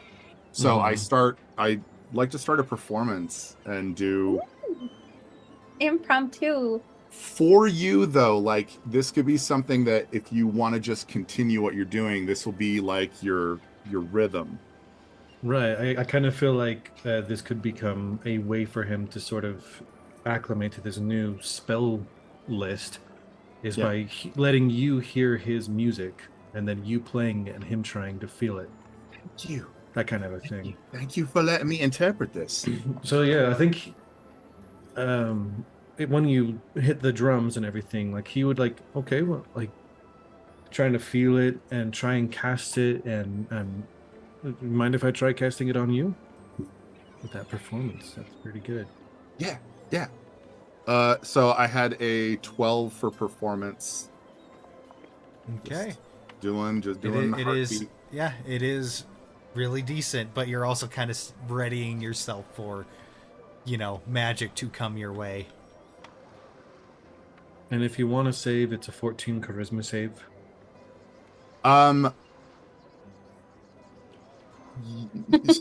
So because Vivi was actually paying attention, my ADHD didn't have me elsewhere. In other words, you had cast this spell on. Is this your mentor? Yes. Originally, yeah, it was the mentor, but maybe I'll Yeah. cast it on someone else, like Wayne or Cosmo, or yeah. I mean, Cosmo might be a good one. Mind if I try casting it on you, Cosmo? Yeah. Sure, it might help. And if you wish to try and resist, you can do a charisma saving throw. She's not resisting at all.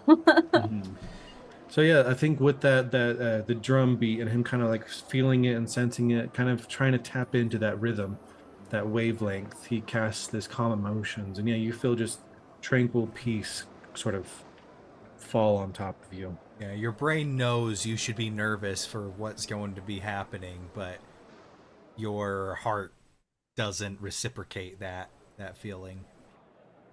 Oh, And Cosmo had the heart. and Liz kind of nods in new. approval, and then she looks at you, Vivi. It's like, well, though I think you may have found somebody that can help you find a way to express these strange new magics. But like I said, in the back of that journal is all the somatic components that I've figured out and stumbled into learning my abilities. I'm very grateful for the aid, for the wisdom. One more thing. I don't know, Vivi, you wanted to say anything just now? You go first. Yeah. I know Amelia woke up pretty stiff. Not sure if you were in the market for a nice, we could pay you to sort of do a little massage.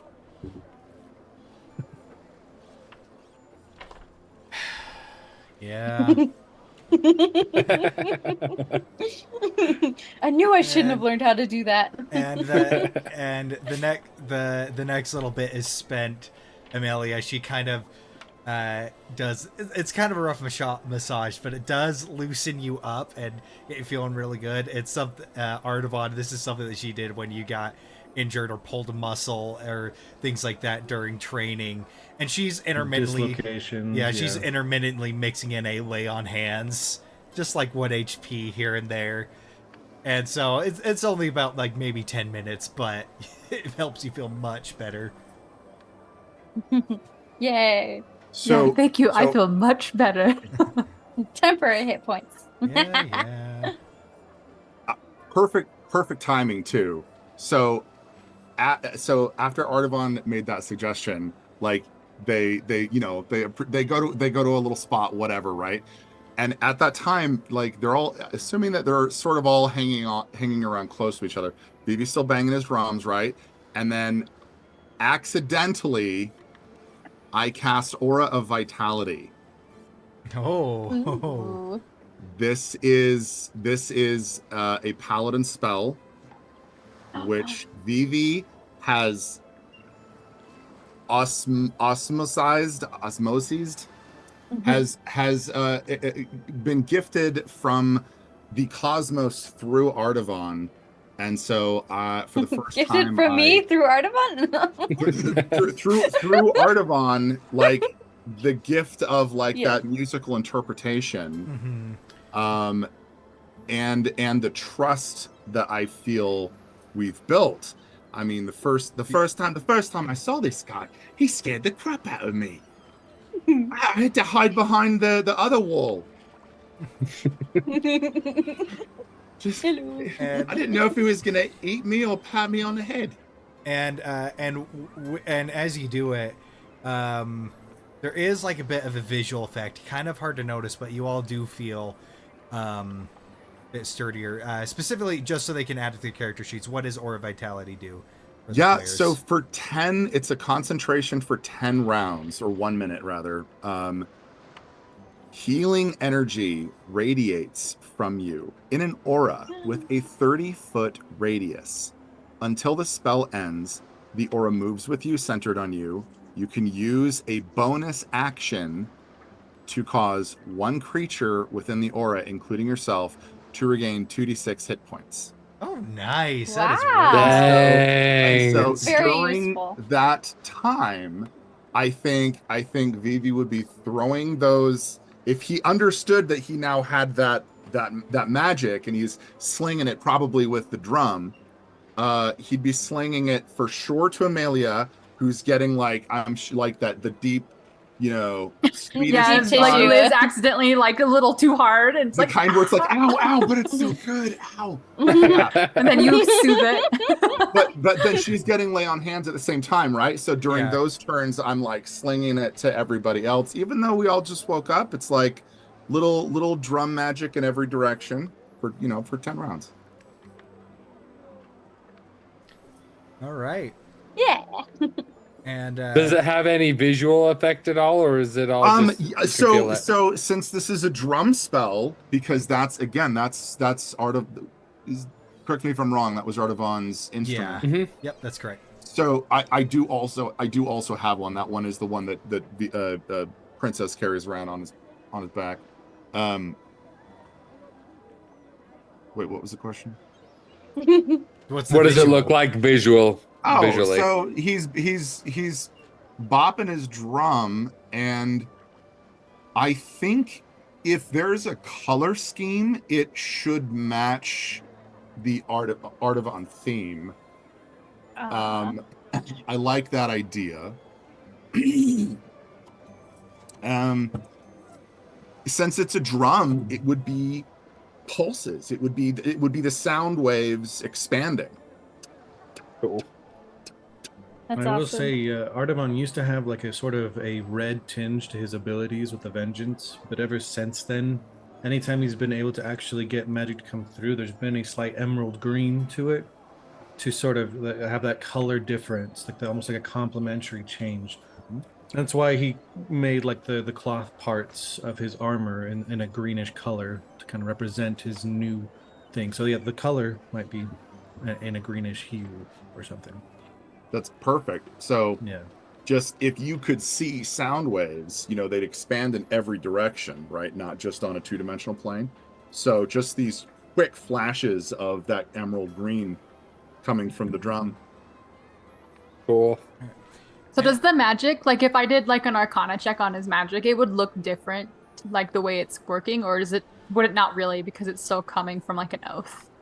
I'm just like I was just thinking about that. With that, it seems to be emulating Ardavon's magic, just visually.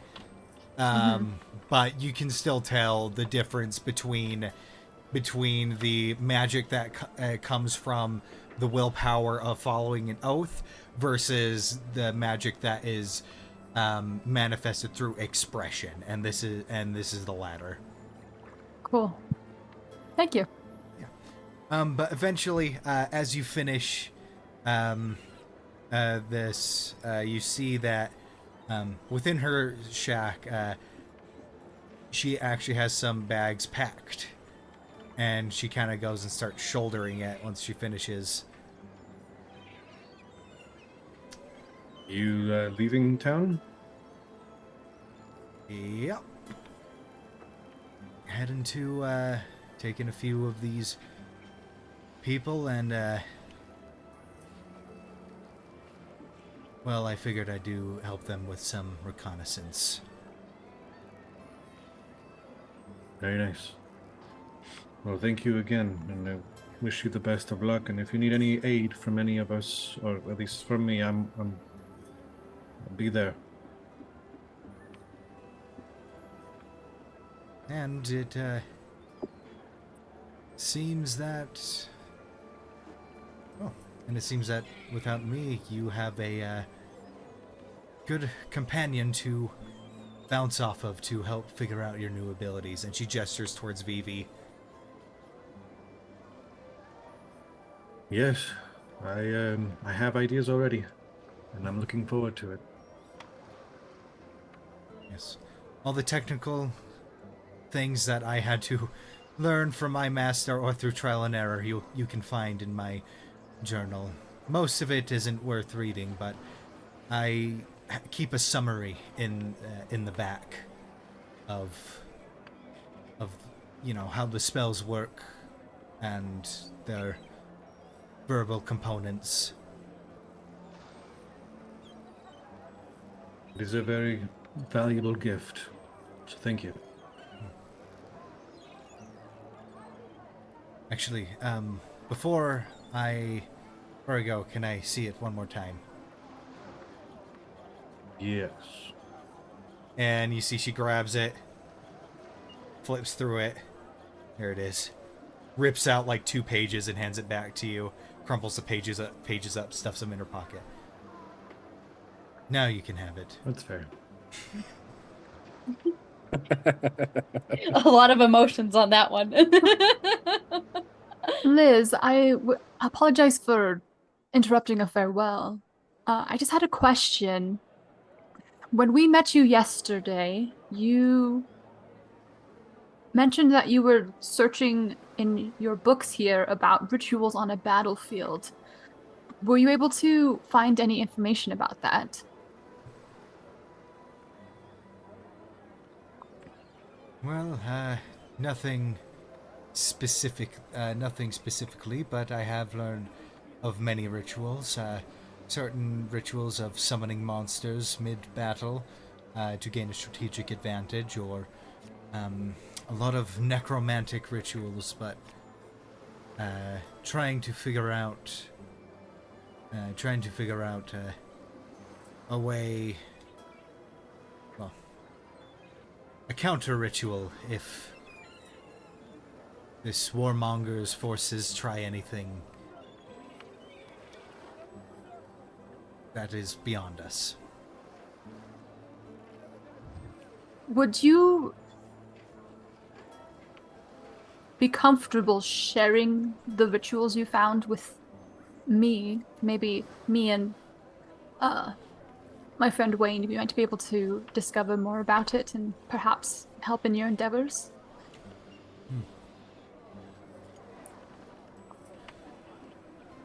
Well, most of what I found is in public knowledge, but if I notice anything on the field specifically, then I will write it down and I can give it to you. Or if we come across any wizards ourselves, I'll see if I can't collect a spell book or 2 if we have to get messy. But, sounds good, thank you. yes, but as for the rituals I found, as for the rituals I learned of, I do know that there are copies of the books that we read in the library at the White Tower Academy. Yeah. That's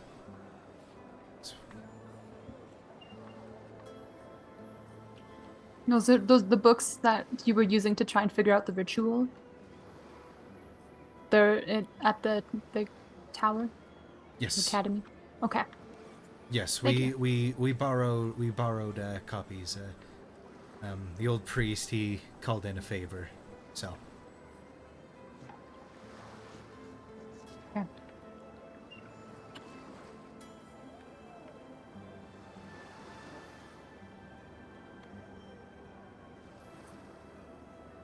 Well, Well, wish you the best of luck and safety.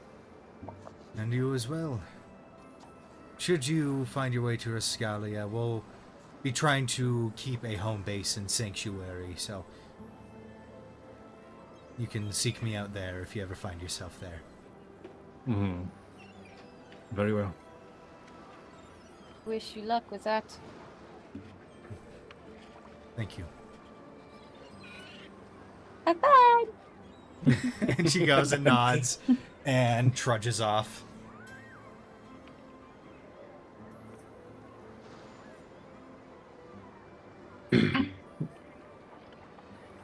All right. What next?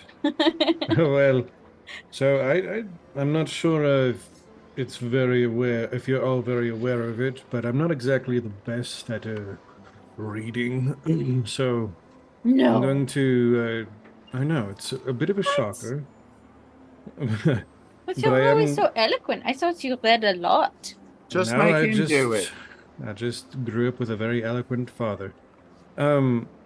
So I will ask on you, my friends, in helping me to understand.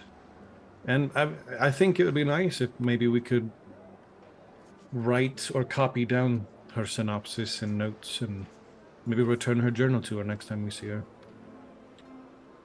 Um, but I will be asking you all for some aid in that department. My writing is actually legible now. Well, maybe you can help All me there thanks to too. Wade. Next we can Yeah, you Great can. teacher. next we learning can with start Wade. practicing sentences. Oh no! There's more. And after that, Without words. after that, I'll teach you how to write music. Simple. It's just one step to another. The more you use your brain, the smarter you get, the easier it is to learn other things. So yes, we should do that. Oh boy, okay.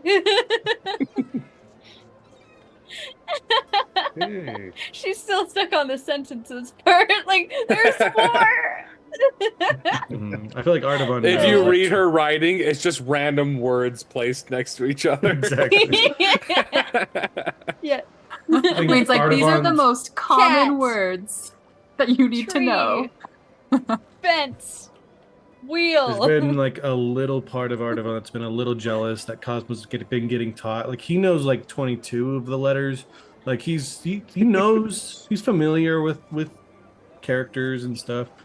But yeah, there's been a little part of him. But you know, it's not very masculine to go and also ask for the same thing. You know, you gotta pretend like you're stronger than you actually are. But Dude, yeah, if she ever noticed that, she would like during their watches together, whenever they were placed together, if she noticed that, like him looking over her shoulder, she would like kind of tilt her book so he could see it better. he's like, yeah, listening. Like, okay, I don't know what that means. Okay, sure. Just sounding him it's too out very complicated. carefully. He has like a She stick could and he's read drawing before. what he thinks you're writing, like to see if, like that doesn't look like a letter at all. Right, because Kind of she looks can like read. princess. She can read just fine. It's just the writing it down that's difficult. I Yeah. tried writing and accidentally summoned a demon. Guys, He was help. really nice. He has a girlfriend.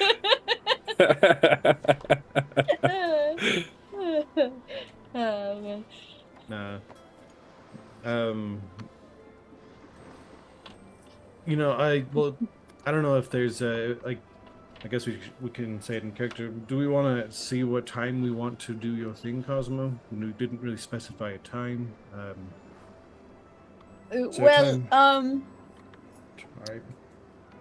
he did say he would need the night to get ready for the ritual, so I would assume we can go over when he's ready.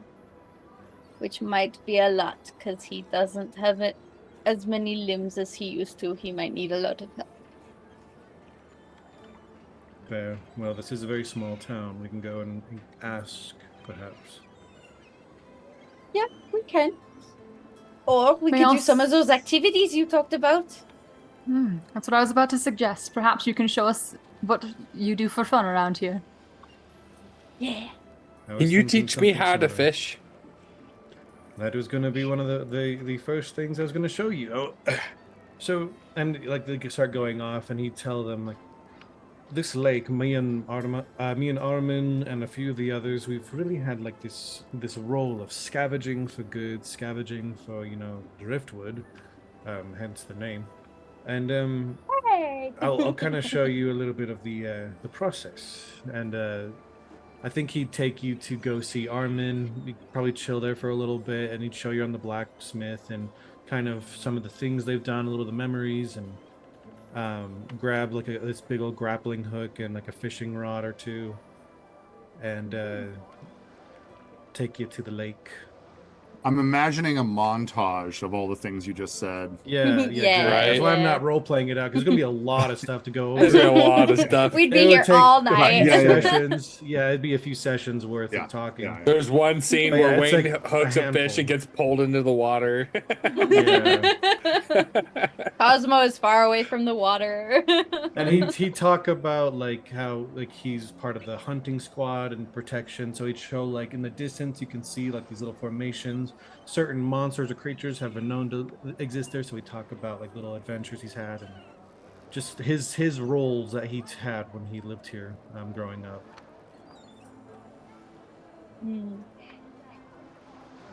Sorts of things like that until we feel like the time has gone by enough. But yeah, that'd be the majority of what he'd be doing. So you have a kind of a nice day out on the lake, which, even though the lake is warm and kind of bubbling at points, it's very calm and easy to sail on, and there's basically just a bunch of public access little makeshift rafts and canoes to go out on. And just very warm, calm, slightly breezy day. And I imagine my siblings are probably with us for a good chunk of it. Yeah. Yeah. Man, And I when don't you think get I'm- back on shore, there's just a little sandcastle village. Yeah, I don't feel like Cosmo- Amelia would do fishing. She'd Yeah. probably be sitting like next to Cosmo, and she like has prestidigitated her outfit into like a sundress with like a hat, and she's just like sitting Ah, there. Oh yeah, Yeah. because you got the The shift beach weave. episode. This hat just appears out of nowhere. As Wayne and BB are overly excited over the giant fish that they caught that's like this big. Yes. Oh my gosh. Oh yeah, To them, definitely. it's giant. Yeah, Vivi has just a smaller fishing pole, and Princess the smallest one. Yeah, Princess has the That's biggest cute. fish. Yeah. Well, Comically that's the other part of the montage is it's Princess getting pulled into the water holding the fishing pole. It's like she gets pulled in, it eats her, it's so big, and then she comes out triumphant holding it above her head. Yes. Screaming like it's the Planet of the Apes. Damn you all to hell. But eventually, as the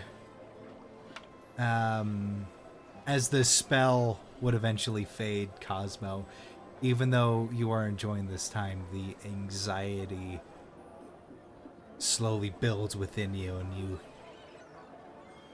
kind of hear the heart, hear almost like a heartbeat in your head. Just awareness of the thing that resides within.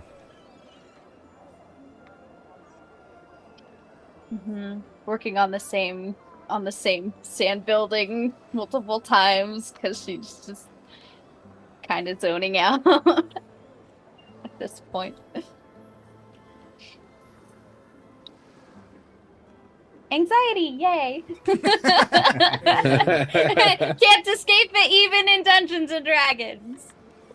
My spell Fantasy do people have everything. feelings too.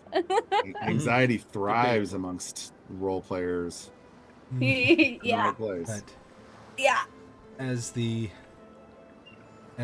day turns into the afternoon and into the evening, tide picks up and it becomes a bit too rough for casual fishing.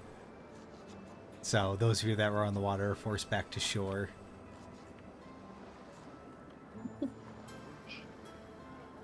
Only hardcore fishers stay out there. Yep. And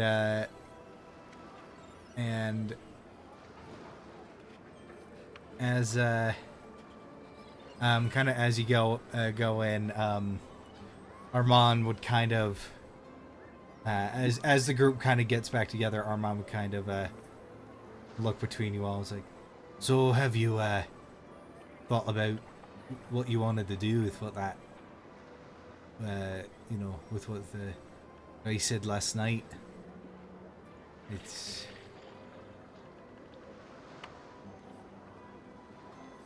I mean, like, it's like Dana said, we can, we'll be right by your side if you decide to do it, but no shame in backing out. I can do it. I should at least try it.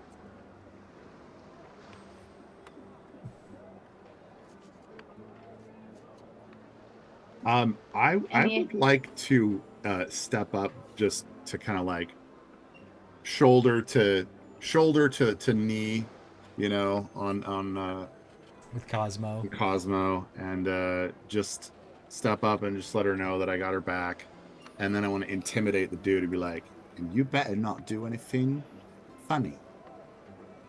Make an intimidation check. Okay, good. That's what I was hoping to hear. May I give myself the guidance? Yes, you may, because you technically did a verbal component. 3 on the guidance and intimidation. This is hilarious. Wow. 26 Oh my total. gosh! And you see, he just kind of, he's like, "What do you think I'm gonna do? I was raised right. I'll have you know. If I wanted to, wanted to do anything, I'd at least, buy her dinner first, or something like that. You know."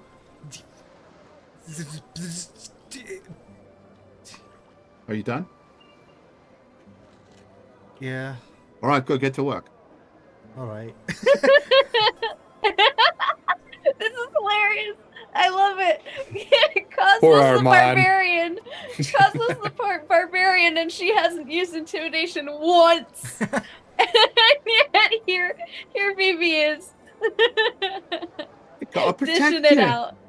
You're protecting me. I'm protecting you. Well, yeah, I mean, thank you.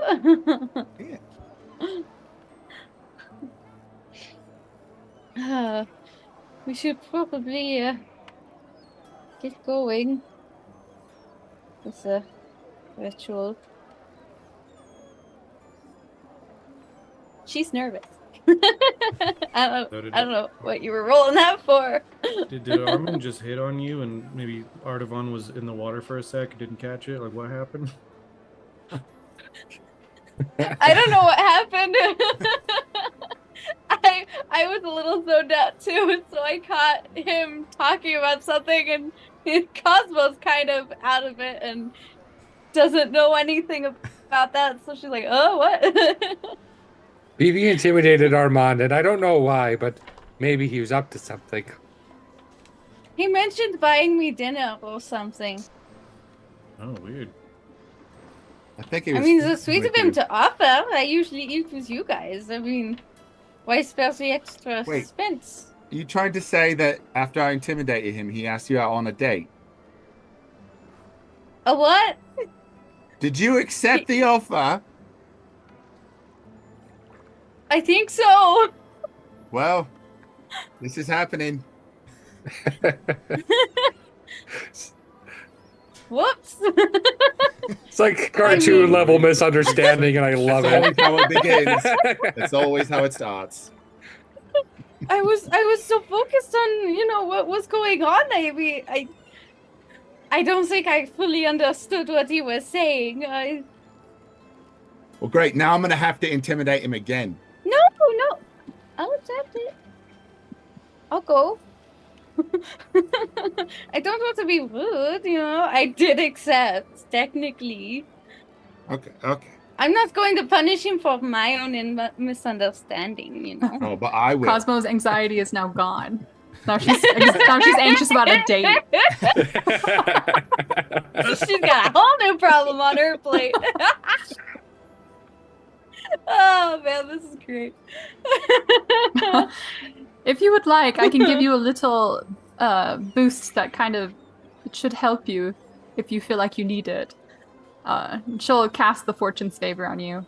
And I always like to feel like it just gives you like a little like boost of like help or courage. Like you feel like there's just like a little extra there to help. Right. I an mean, energy my mom shot. always talked about how she met my dad. I mean, got to start somewhere, right? I don't know. It always sounded so sweet and romantic when she talked about it. To mirror Nikki's gift there, Vivi puts a little bardic inspiration on. I assume it's the guy we were talking to. What was his name? No, it was we were talking to Artavan's brother. The dwarf Armand. Armand. Is he the one performing the ritual thing? No. He's just the Oh. blacksmith. No. Oh, he's just the No, one it who has asked. nothing to He's do just with the the one asking ritual. her out. Okay. All right. He wasn't Asking her out. Definitely not. He's so confused. Gotta make it happen now. We've already accepted. No, I put the bardic inspiration on whoever's doing the ritual so that they make good saves. With Yep. Yeah. Yep. Well, you haven't gone so to the great. ritual site yet. Oh, okay. Yeah, we haven't gone there yet.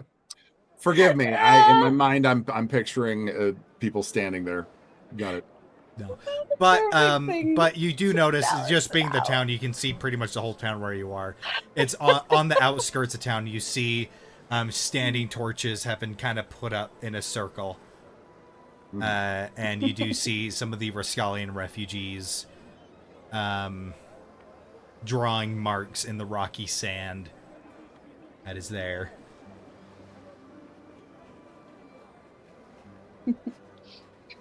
Shall we get this over with? You have a date to get to after, whatever that means. Mm-hmm. I don't think Artavan's ever been able to comprehend romance. I'm ready for one of them. And it isn't the Just second wanna one. see which one? Okay. And so you're heading over there? Mhm. Right. So as you step over, you do see Thanos standing off to the side, and as you guys approach, he kind of just like gives a nod. And eventually, awkwardly, Armand shuffles up as well.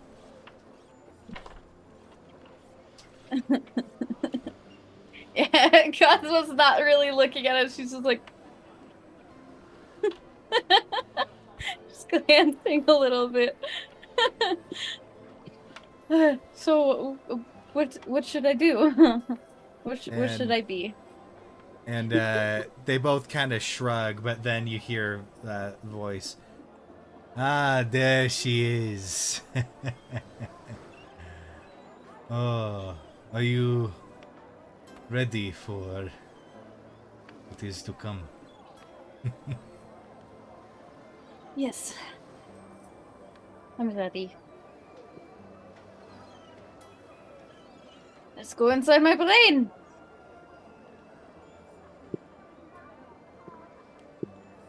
Well then, Is there any way that we can help?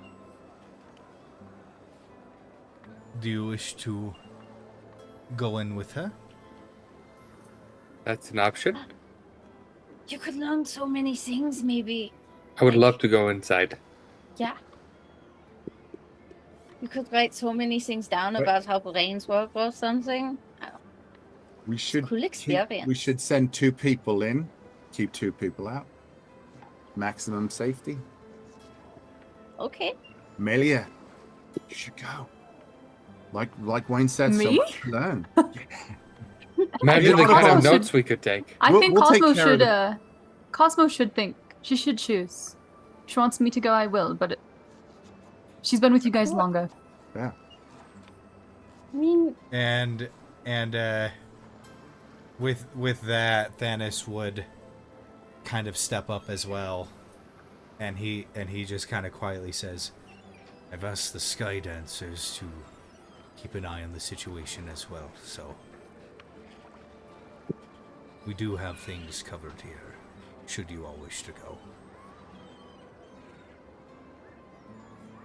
What, we all go?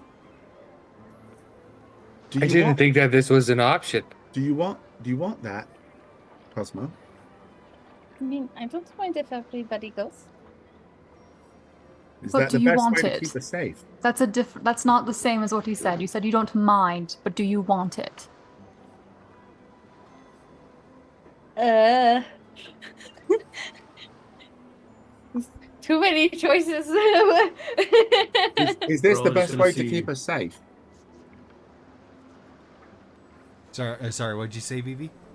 Is this the best way to keep us safe during the ritual? I don't know what kind of ritual or spell this is, but I can attempt. I will do my best to assure the safety of everybody. All right. But Wayne, really quick, let's look and see if we can figure out what this ritual says. What they're doing. Let's see if we can just figure something out. Okay. And then I think with that he would kind of look at like the runes, the markings, and try to get a base understanding of what is this ritual kind of a thing. Make an Arcana Mhm. check. Do you have good Arcana? Yes. And take an Okay, inspiration. I'll give you the help action then. Oh, cool. I'll do guidance. Ooh, just one to guidance. Oh. Something. All right. And then that is an 18. Nice. With an 18, you recognize this as a ritual spell, which is also technically a it is a 5th level enchantment spell known as Mindscape. Would we know like the full details of it with that roll, or just that that's what the spell is? Mindscape, you know the full details. Mindscape. When you cast this spell, the any targets within the area within the drawn circle that are willing enter into a shared mindscape that is held by a host. Their physical bodies remain outside, though any damage incurred within the mindscape does translate to the bodies outside. Internally, at least. Think yeah, I'd pass that information along. Does that mean that we can cast spells in there too? Mm-hmm. This Mindscape world. I would assume so. Then it's exactly the same as every other thing we do. We keep each other safe. Yeah, all of you can come.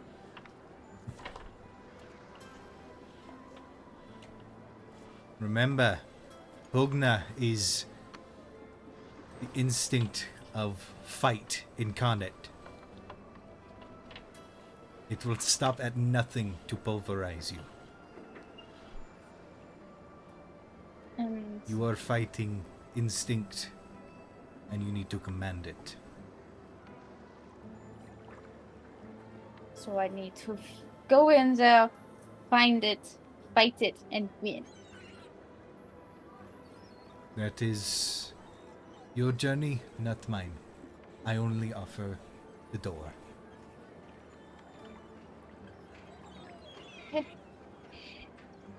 And then I think I would turn to the Skydancer guard who spoke. It wasn't Skydancer, it was Thanos. It was Artavan's. Oh, it was Thanos. Oh, okay, it was Thanos. If something goes wrong, don't hurt her.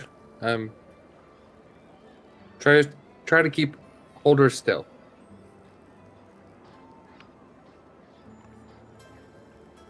I will keep that in mind. I will do my utmost, and you have my word. Thanks.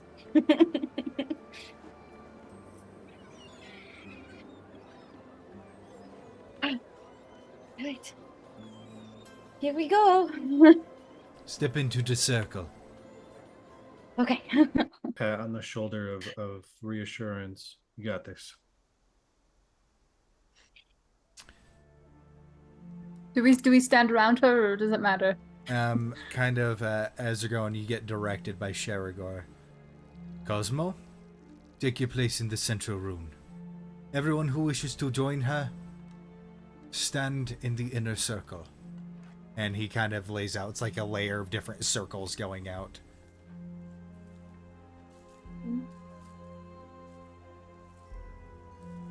I give Cosmo a little mage hand fist bump. Got this. Paragon's very uncomfortable with all of it. Oh, it didn't work. You guys didn't come with me. What are you doing? She's already gone. we didn't get the cue. She's already back. She experienced time dilation. It's only been a Tell me second. all about it. Tell me all about it. I had to fight something all by myself. Wow, did you die? Yes. Oh, What? I'm so sorry. No, that's the gag reel. Rewind. I don't know, I Alternate kinda like universe. Yeah. What's going through Cosmo's head right now?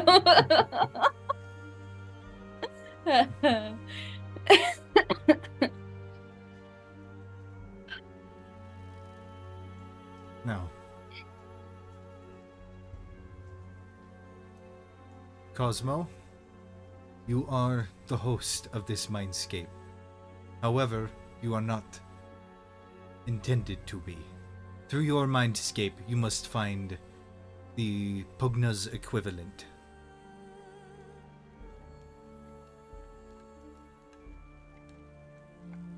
And that means what?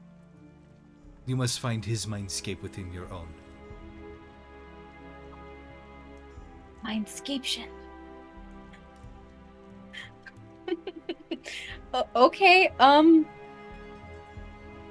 will I be able to just do it, or do I need to be taught how to? Or... This is your How do I head. do it? Expansion. Okay, got I it. do not know. Winging it is. Lovely. Let's go. A domain within a domain. Mindset. Domain expansion.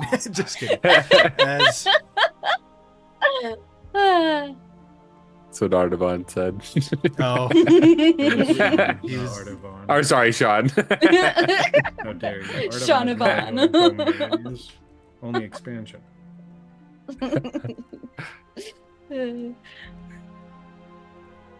are you ready? Yes. And you see he closes his eyes, begins to cast this spell. And you feel yourselves almost as if you're drifting off to sleep, is the feeling. So you kind of slowly slump to the ground, each of you. It's almost like you dripped off.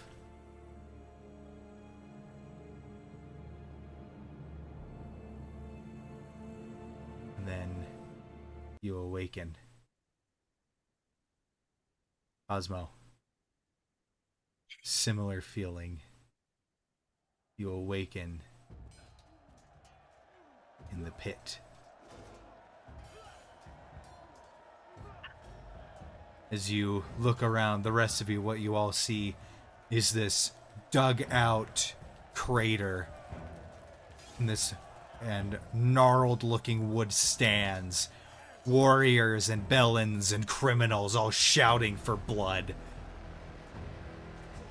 All shouting for blood. A massive, sitting at a large throne carved from bone.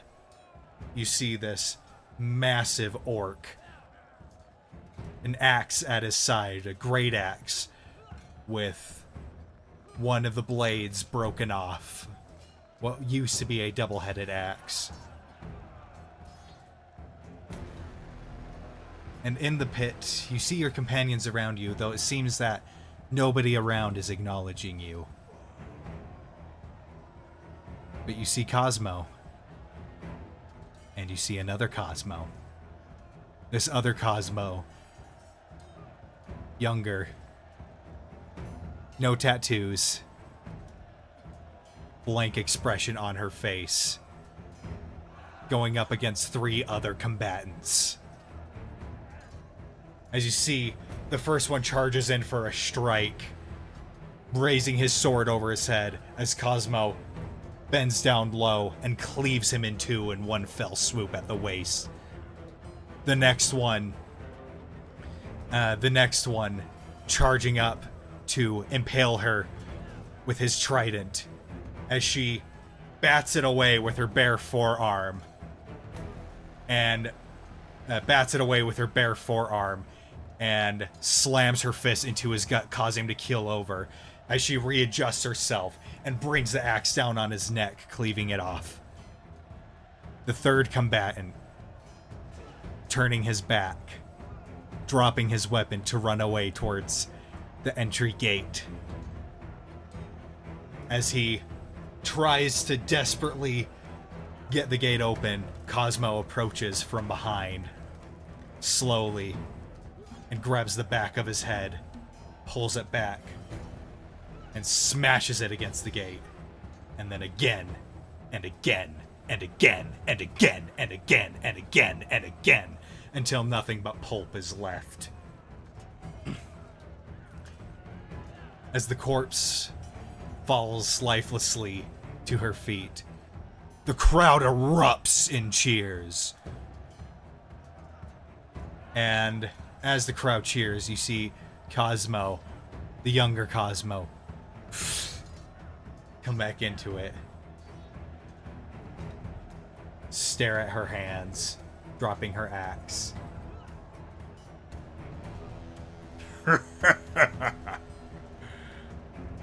That's my girl. As the massive figure of the orc stands. I give you a champion, the Endbringer.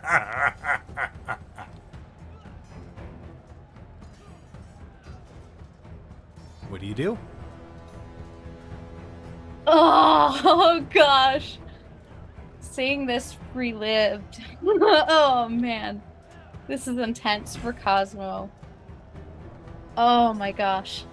Actually seeing herself in that state from outside of her own body, actually seeing what happens for the first time, what goes on, she's very clearly disgusted.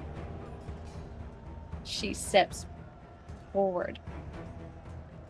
She looks at the orc with hatred. Pure, unfiltered hatred. And her hands clench at her sides. She reaches back to see if her axe is there. Your axe is there. She's gonna grab it, start walking towards him, dragging it on the ground next to her. You can, if y'all are watching, you can feel the rage emanating off of her. As you all watch this, the whole crowd vanishes as you're left in just this expansive void. The orc still in his pose, admiring the now non-existent crowd. You still hear the sounds of the crowd, but visually it's only him.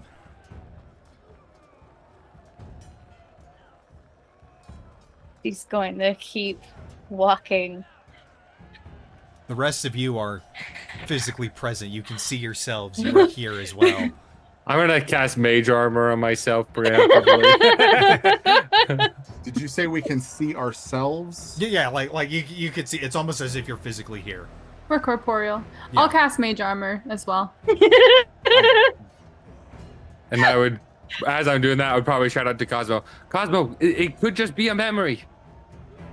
She is not listening.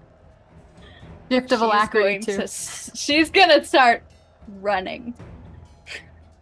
Running at this orc, axe held above her head, and with one movement, she's going to throw it directly at him.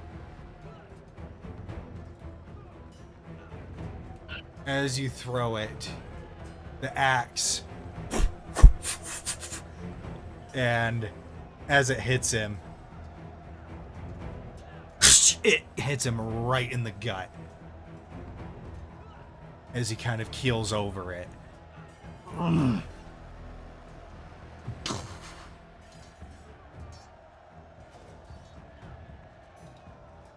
And his head slumps down. She'll walk up, then yank out the axe. As you do, he grabs your hand, and it looks up at you directly, toothy grin. You wish you were strong enough. And as the memory fades, suddenly you all find yourselves in this dimly lit dungeon, just dirt dungeon with steel bars separating cells. You're slightly underground, as you can see the ground level just outside the smallest, saddest windows, letting in a gray, dingy light. And Where are we now? you hear this subtle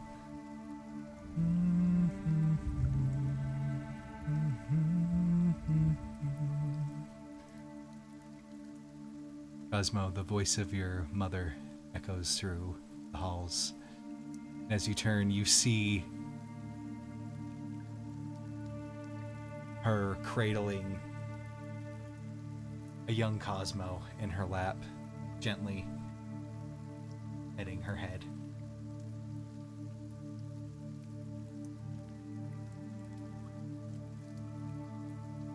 You know, is this place? I would really like to show it to you one day. It's beautiful. Trees as green and far as the eye can see. No waterfall that goes the wrong way.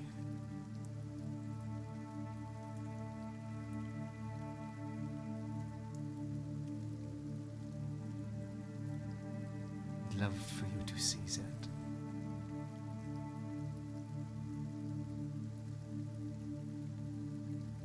What are the rest of you doing? I'm not gonna do a thing. I'm just gonna watch. Wise. Watch and wait. Cosmo's axe drops. Cosmo's axe drops from her hands. She walks towards her.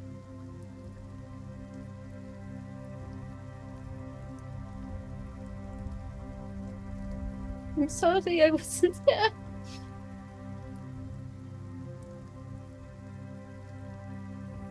Without turning her head to look at the real you,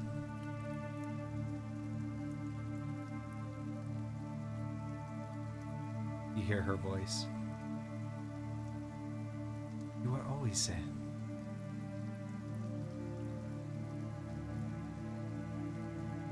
And once again, the scene fades away, leaving just your mother with her back to you.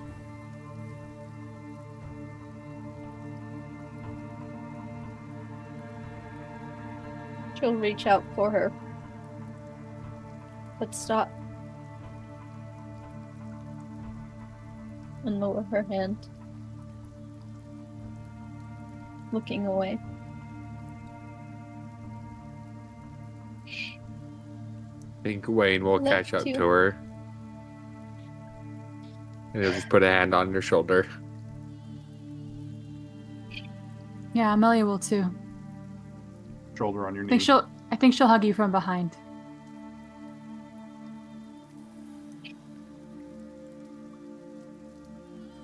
And your mother's voice speaks out again.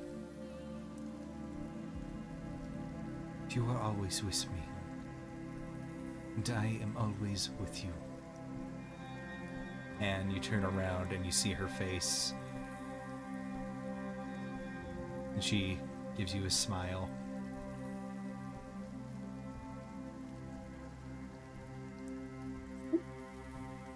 This is a place I would really like to show you.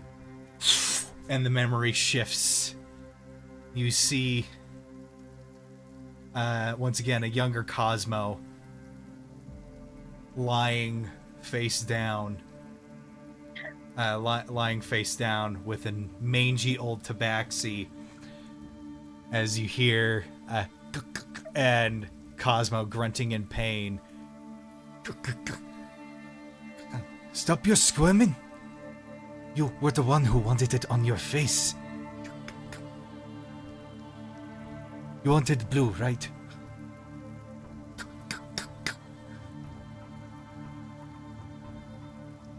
And shifts again. You see, back in the arena one more time, a blank Cosmo tearing into her enemies. And another shift. You see this whole structure. Fire. Everywhere. Just this inferno. In it, you see some of these criminals getting burned alive. And you hear the booming voice. Find her! As your perspective shifts and you see...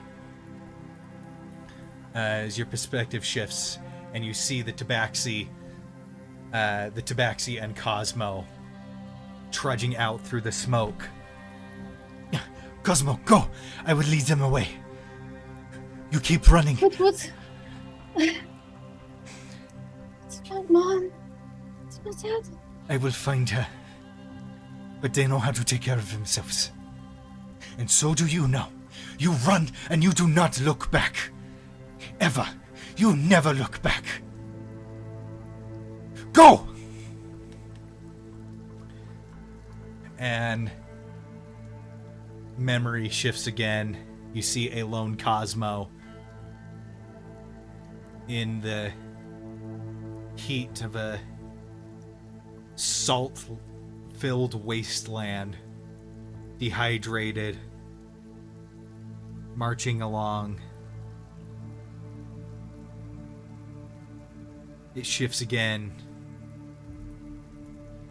You see a small town, and you're standing at the back of a crowd,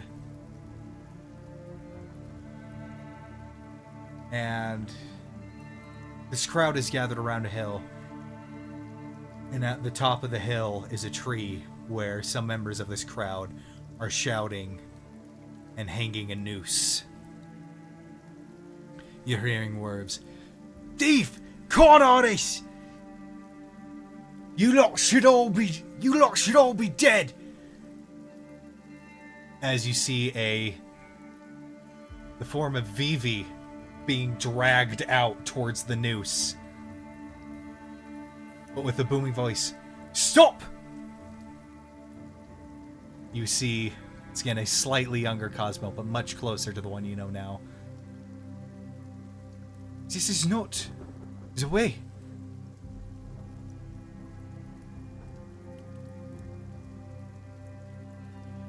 I know he has done wrong, but It is...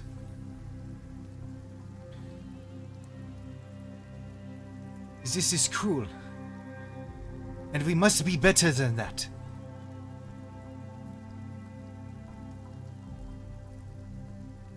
I will take responsibility for him. I have already helped you.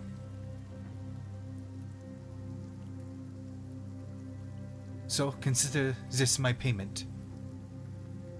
Silence.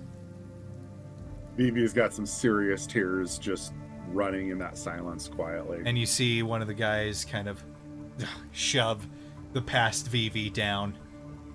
Lucky little cretin. And the crowd kind of just disperses. And you see Cosmo kind of go up to a terrified Vivi face down in the dirt as she bends over and reaches out his hand to her.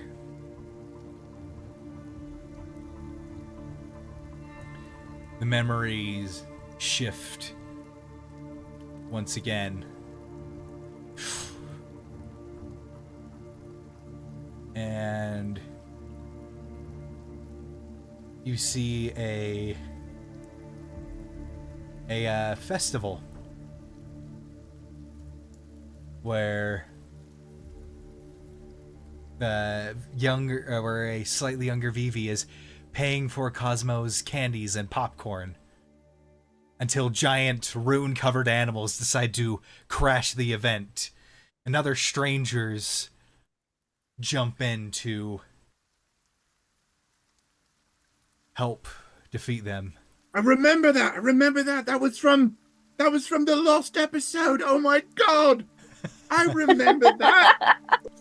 Amelia, you seeing this for the first time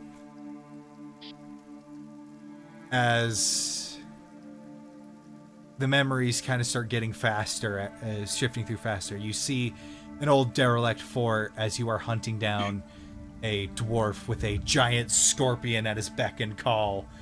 You see the familiar form of Dante going down with Princess very much trying to resuscitate him, giving him the kiss of life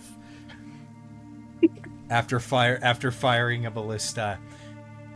You see, she was never the same after that. She always loved him.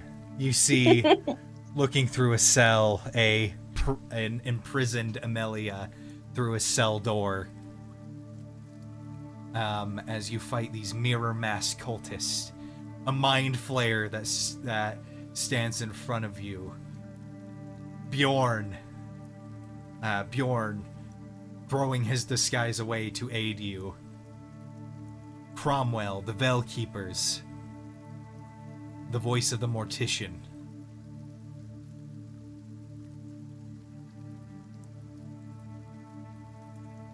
But between each of these memories, there's a clip. It's for a few seconds at most. It goes back to that arena. A different fight every time.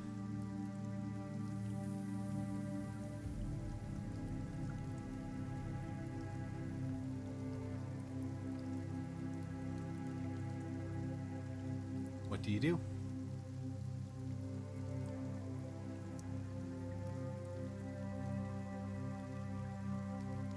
Watching all this solemnly.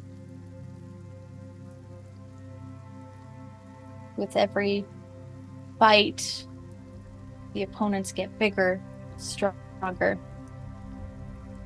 Each one showing a new tattoo, a new scar.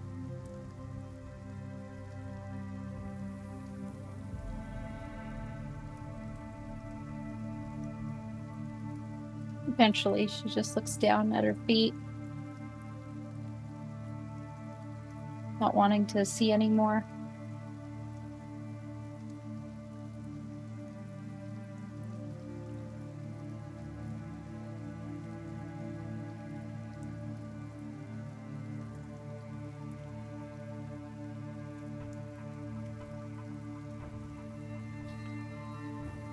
As you do, it shifts to another memory. You find yourself in that dingy prison once more. This time you see an orc, not as big as the other one. This one with softer features. He's kneeling down in front of a young Cosmo.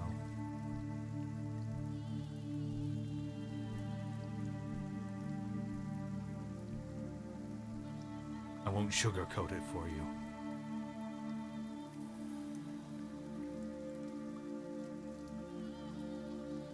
You're going to go through hell like I did. Oh, you already been through hell.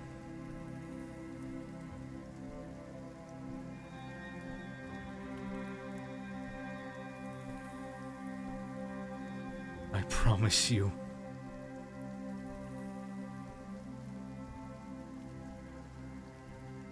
There is more out there for you.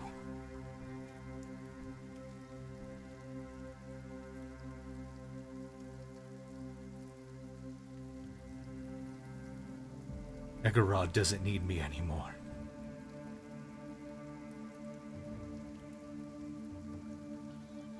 Which means I have an opportunity.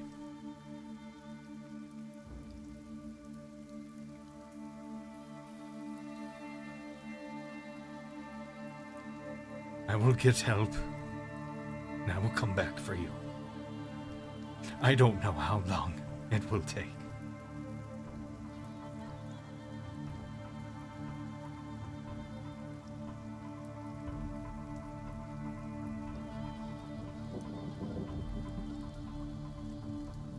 But I love you. You must do one thing for me. No matter what, no matter the hell he puts you through, no matter the hardships you face, no matter the things you are forced to do, you survive. Promise me that you survive. There is better out there for you, and you need to see it. And I will gladly give my life and risk everything, even if it only means you may catch a glimpse of it.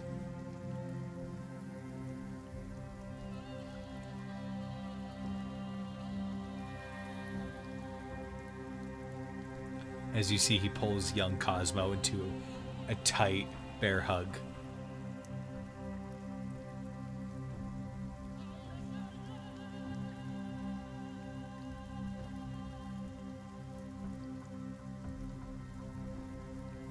To look at her axe at this point.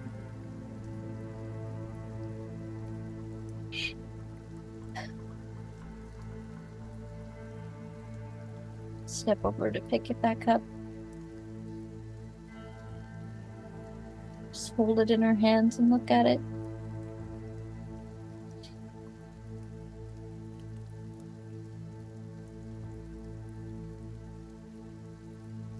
Left two.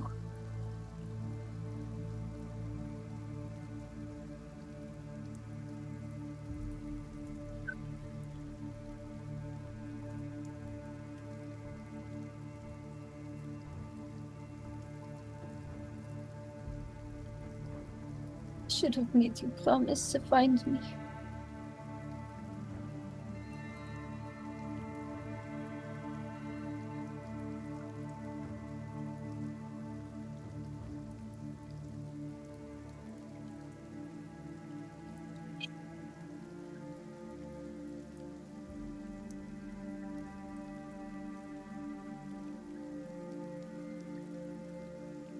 He's probably somewhere better now, right?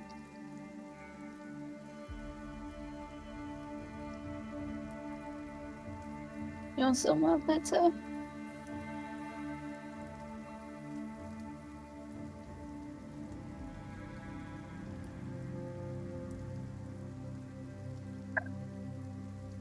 She'll turn away.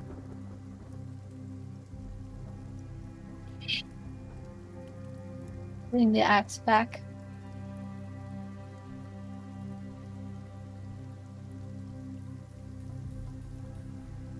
and just wipe her eye. Do the rest of you do anything?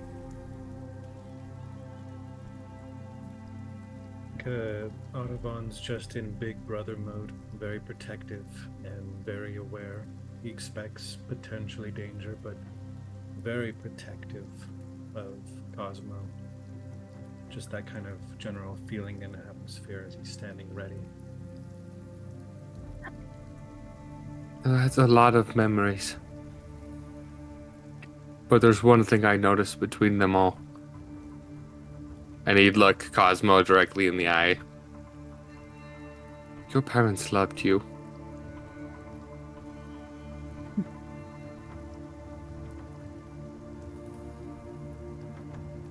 And I think they're still out there, either looking for you or waiting for you.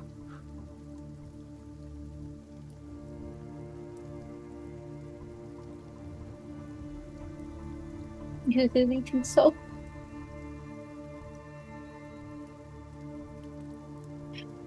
And guess what? I know what they look like now. Once we're out of here, I can cast Sending, and you can speak to them. What? That's a thing? Now that you've seen the face, that's all it took. I have to be familiar with them.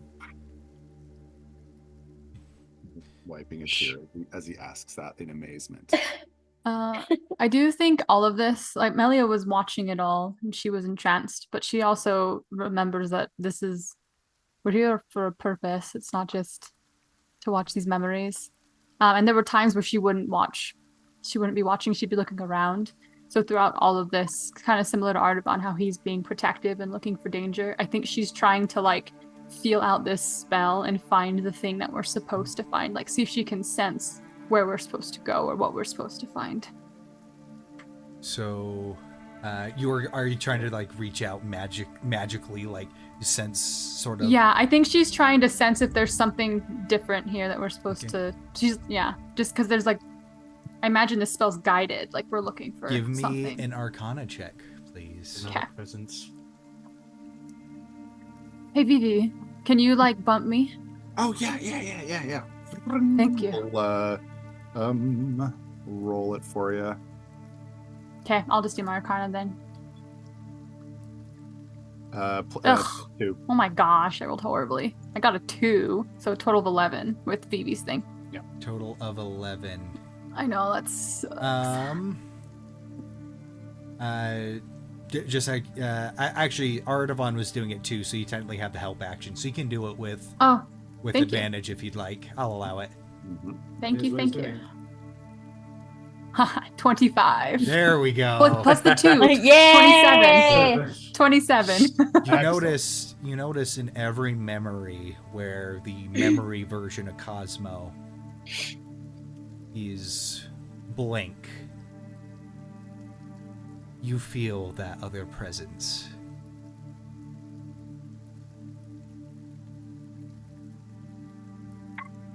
From Cosmo?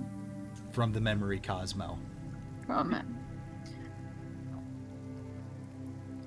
Cosmo, I think you're supposed to battle yourself. The parts that you don't like, I think you're supposed to confront it.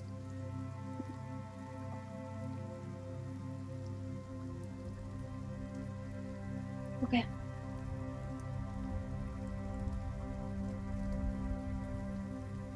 Cosmo, do you choose a specific memory to find a version of yourself?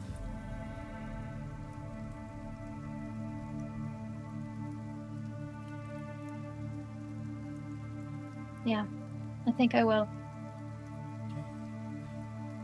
Where is the party taken to?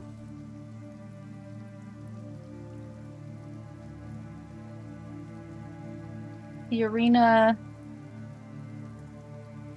isn't quite as full as it used to be. Everything seems a lot newer, better built. haven't been years of, stomping feet and in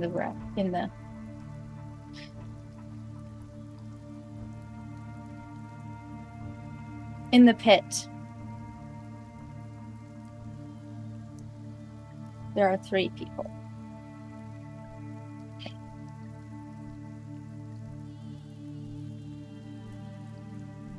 A scrawny, older man. Vicious. Holding jagged blades. Haggard. A larger or taller elf-like man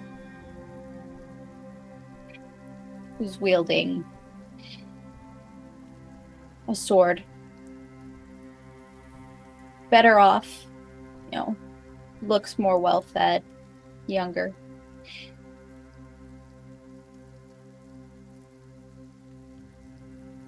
And the third is a little Cosmo.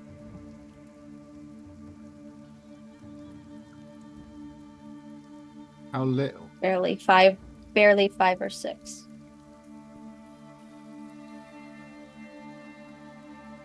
She's scared. She's shaking. All alone. With murderous intent pointed right at her. All she holds is a little knife.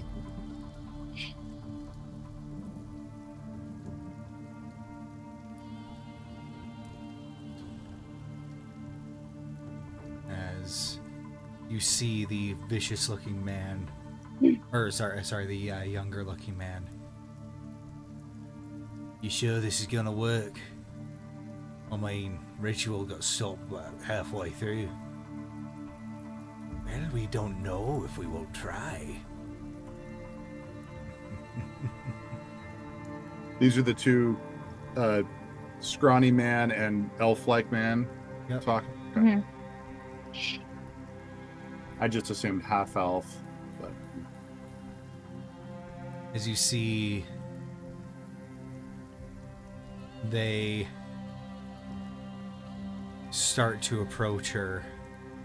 This child, this terrified child, weapons drawn. The younger Cosmo takes a few steps back. I don't think the threat's enough. Right. And you see the younger man just quickly lunge forward and plant the blade to the child's shoulder. As you see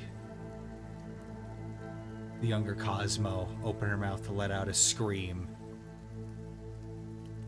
But before she can, her mouth closes and her eyes go blank. As you see this child grab the blade and reach out and slash the fingers of the man. As you see him recoil in pain. As you see him recoil in pain, 3 of his fingers falling to the ground severed. And she turns, quickly looks at the vicious-looking man and lunges at him. As he's like, "Not so fast!" and casts sleep on her. As the child collapses to the ground. I would say it might be a success. A bloody success! You kidding me? I lost my fucking fingers! Ah, yes, a bloody success. That is what I would call it. What do you do, Cosmo?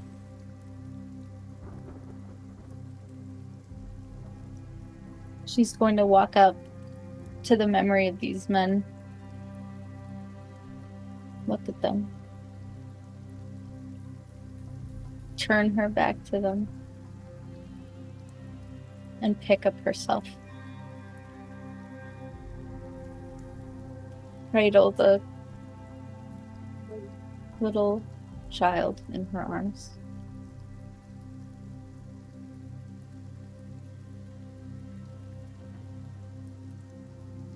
I will make you safe.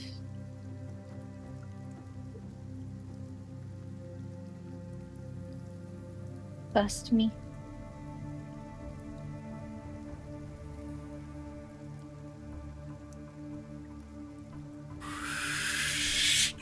As you see a light come from the younger version of Cosmo, so bright it's blinding, until you see nothing but white. And then your eyes adjust to this intense, bright sun as you find yourself standing, as far as the eye can see, a flat, blank, featureless desert.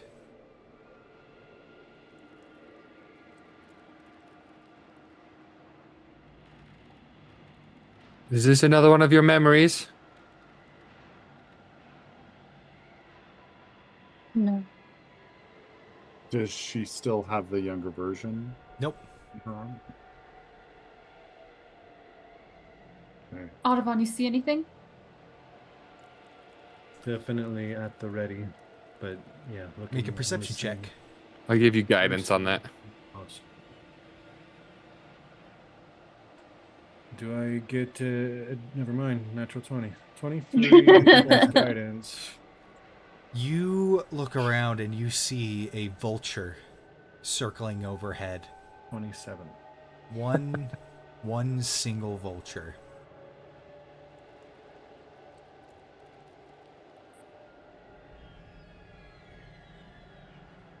Is that it? Is there anything else? Just the vulture? Yep. See this one vulture circling overhead.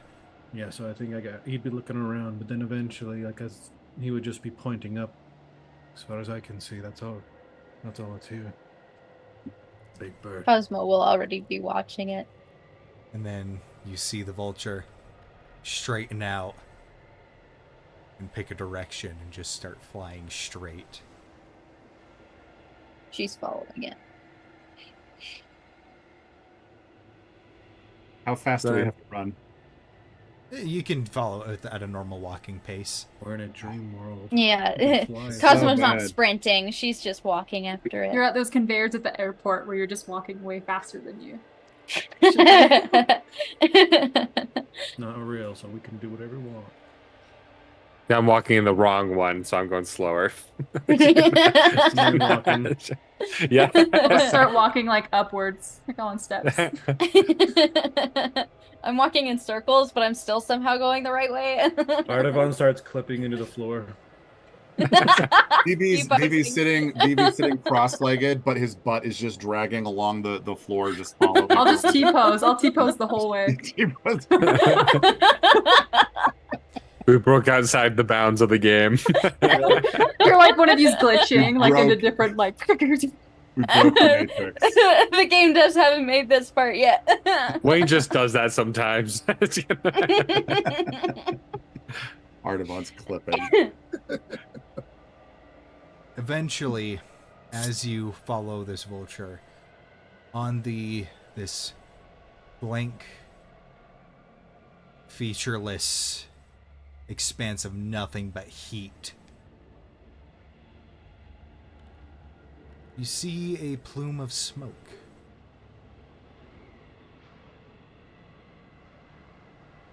As the vulture gains significant speed flying towards it and disappears into this small plume of smoke.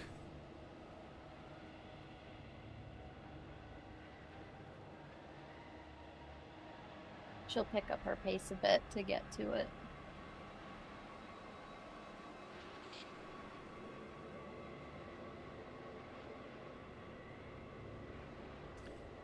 As you approach, it finally comes into view. Looks like a campfire. As you get closer, finally you see a figure just squatting by the campfire, wrapped in this decayed, brown, well-worn garb, with a dusk mask and kind of turban covering his face. As you approach, he looks up, and you just see weathered, tired eyes looking at you. On the fire, on a spit, is roasting a large scorpion. He looks at you. Did you keep your promise?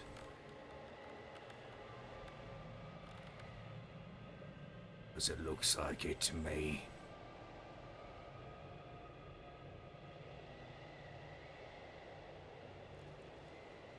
I have.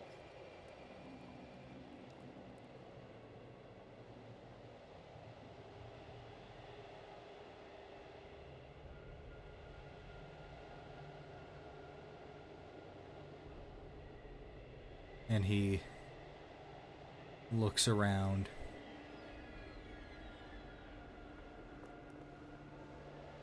It's tough living out here.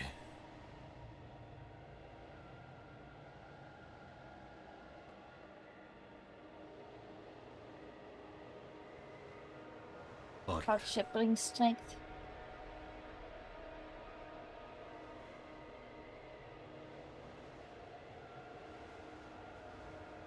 that we can agree on. He stands up, kicks out the fire, picks up the scorpion on the stick.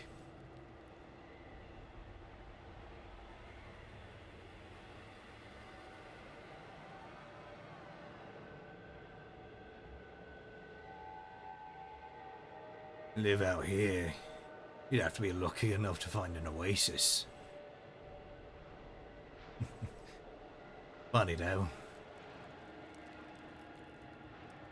Sometimes people forget that they can make their own.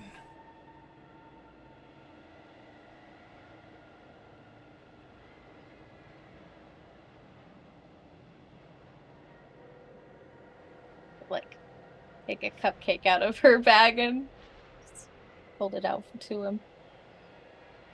He looks at it. I'm trying to make mine.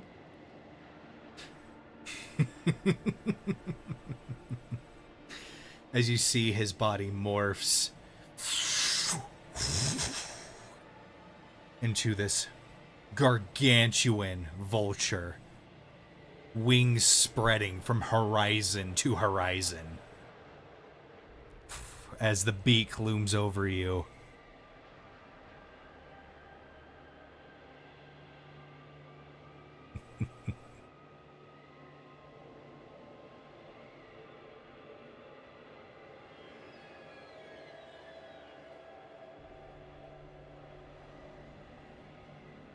You figured out what most people haven't.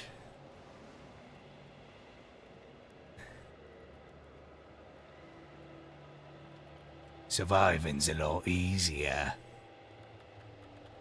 when you're not by yourself.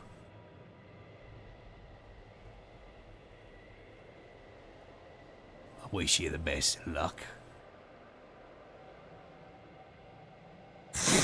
And with one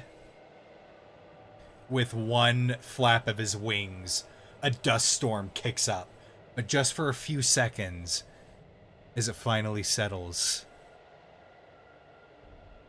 And in this, you are back in the barren nothingness. The campfire is gone. But you see a small cluster of trees in the distance.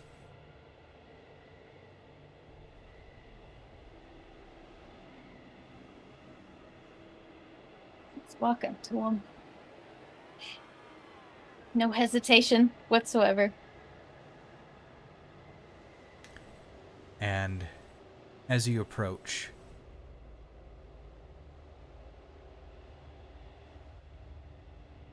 smell it. Fresh, cool, clean water.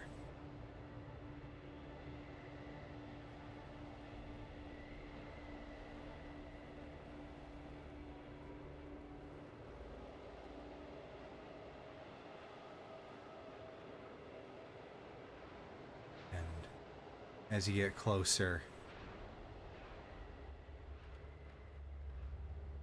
from behind the very small tree line, you see movement.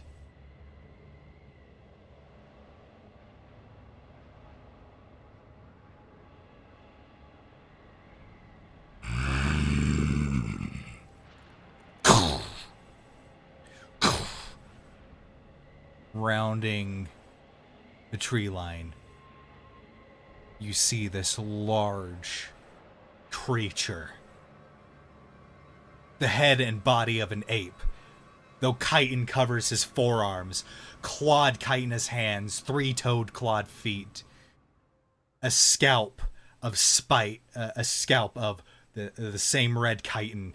From his shoulders, white spines poke out, and a tail that extends back over his head into the tail of a scorpion.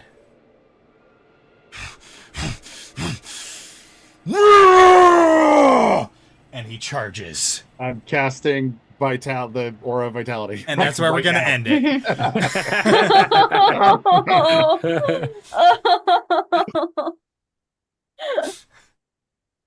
Thank you all to everybody who tuned into this episode. And thank you to my players for making it fun for me as well.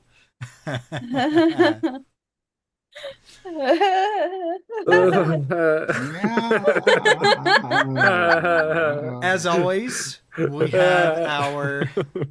As always, yeah, we did it. Yeah, that was the dramatic at all. The beach episode, yep. I knew in my head as you guys were doing those activities, it's like, I'll let them have this. It's not gonna last. the calm before the storm. Yep. And so, thank you to everybody for tuning in and watching. Be sure to check out our website. It has our merch store and a link to all our different channels. Keep an eye on our YouTube channel as well as our gaming channel, which is just D-Fourtress Gaming. But before we head out, we would like to do the Patreon shoutouts. So we only have one patron currently. However, they are subscribed to the highest tier, so they get the special shoutout. So let me just roll a D6 right here. That is a 6. What happens with the 6? Vivi, would you care to thank our patron? I dodge. Please? I take the dodge action. Thank you, D4 fan. Paragon's here. Now Vivi do it. Now in Vivi's voice. Thank you, D4 fan. Oh, man. Woo. All right. Thank you, Jeremy. This is literally a brand new thing we're trying out. We're still getting used to it. Invisible. Going off with a bang. But thank you to everybody who tuned in, all the viewers, all the lurkers. Just knowing that people like to sit and watch us is just incredible. We thank you very much. But with that being said, we wish you all a fantastic night.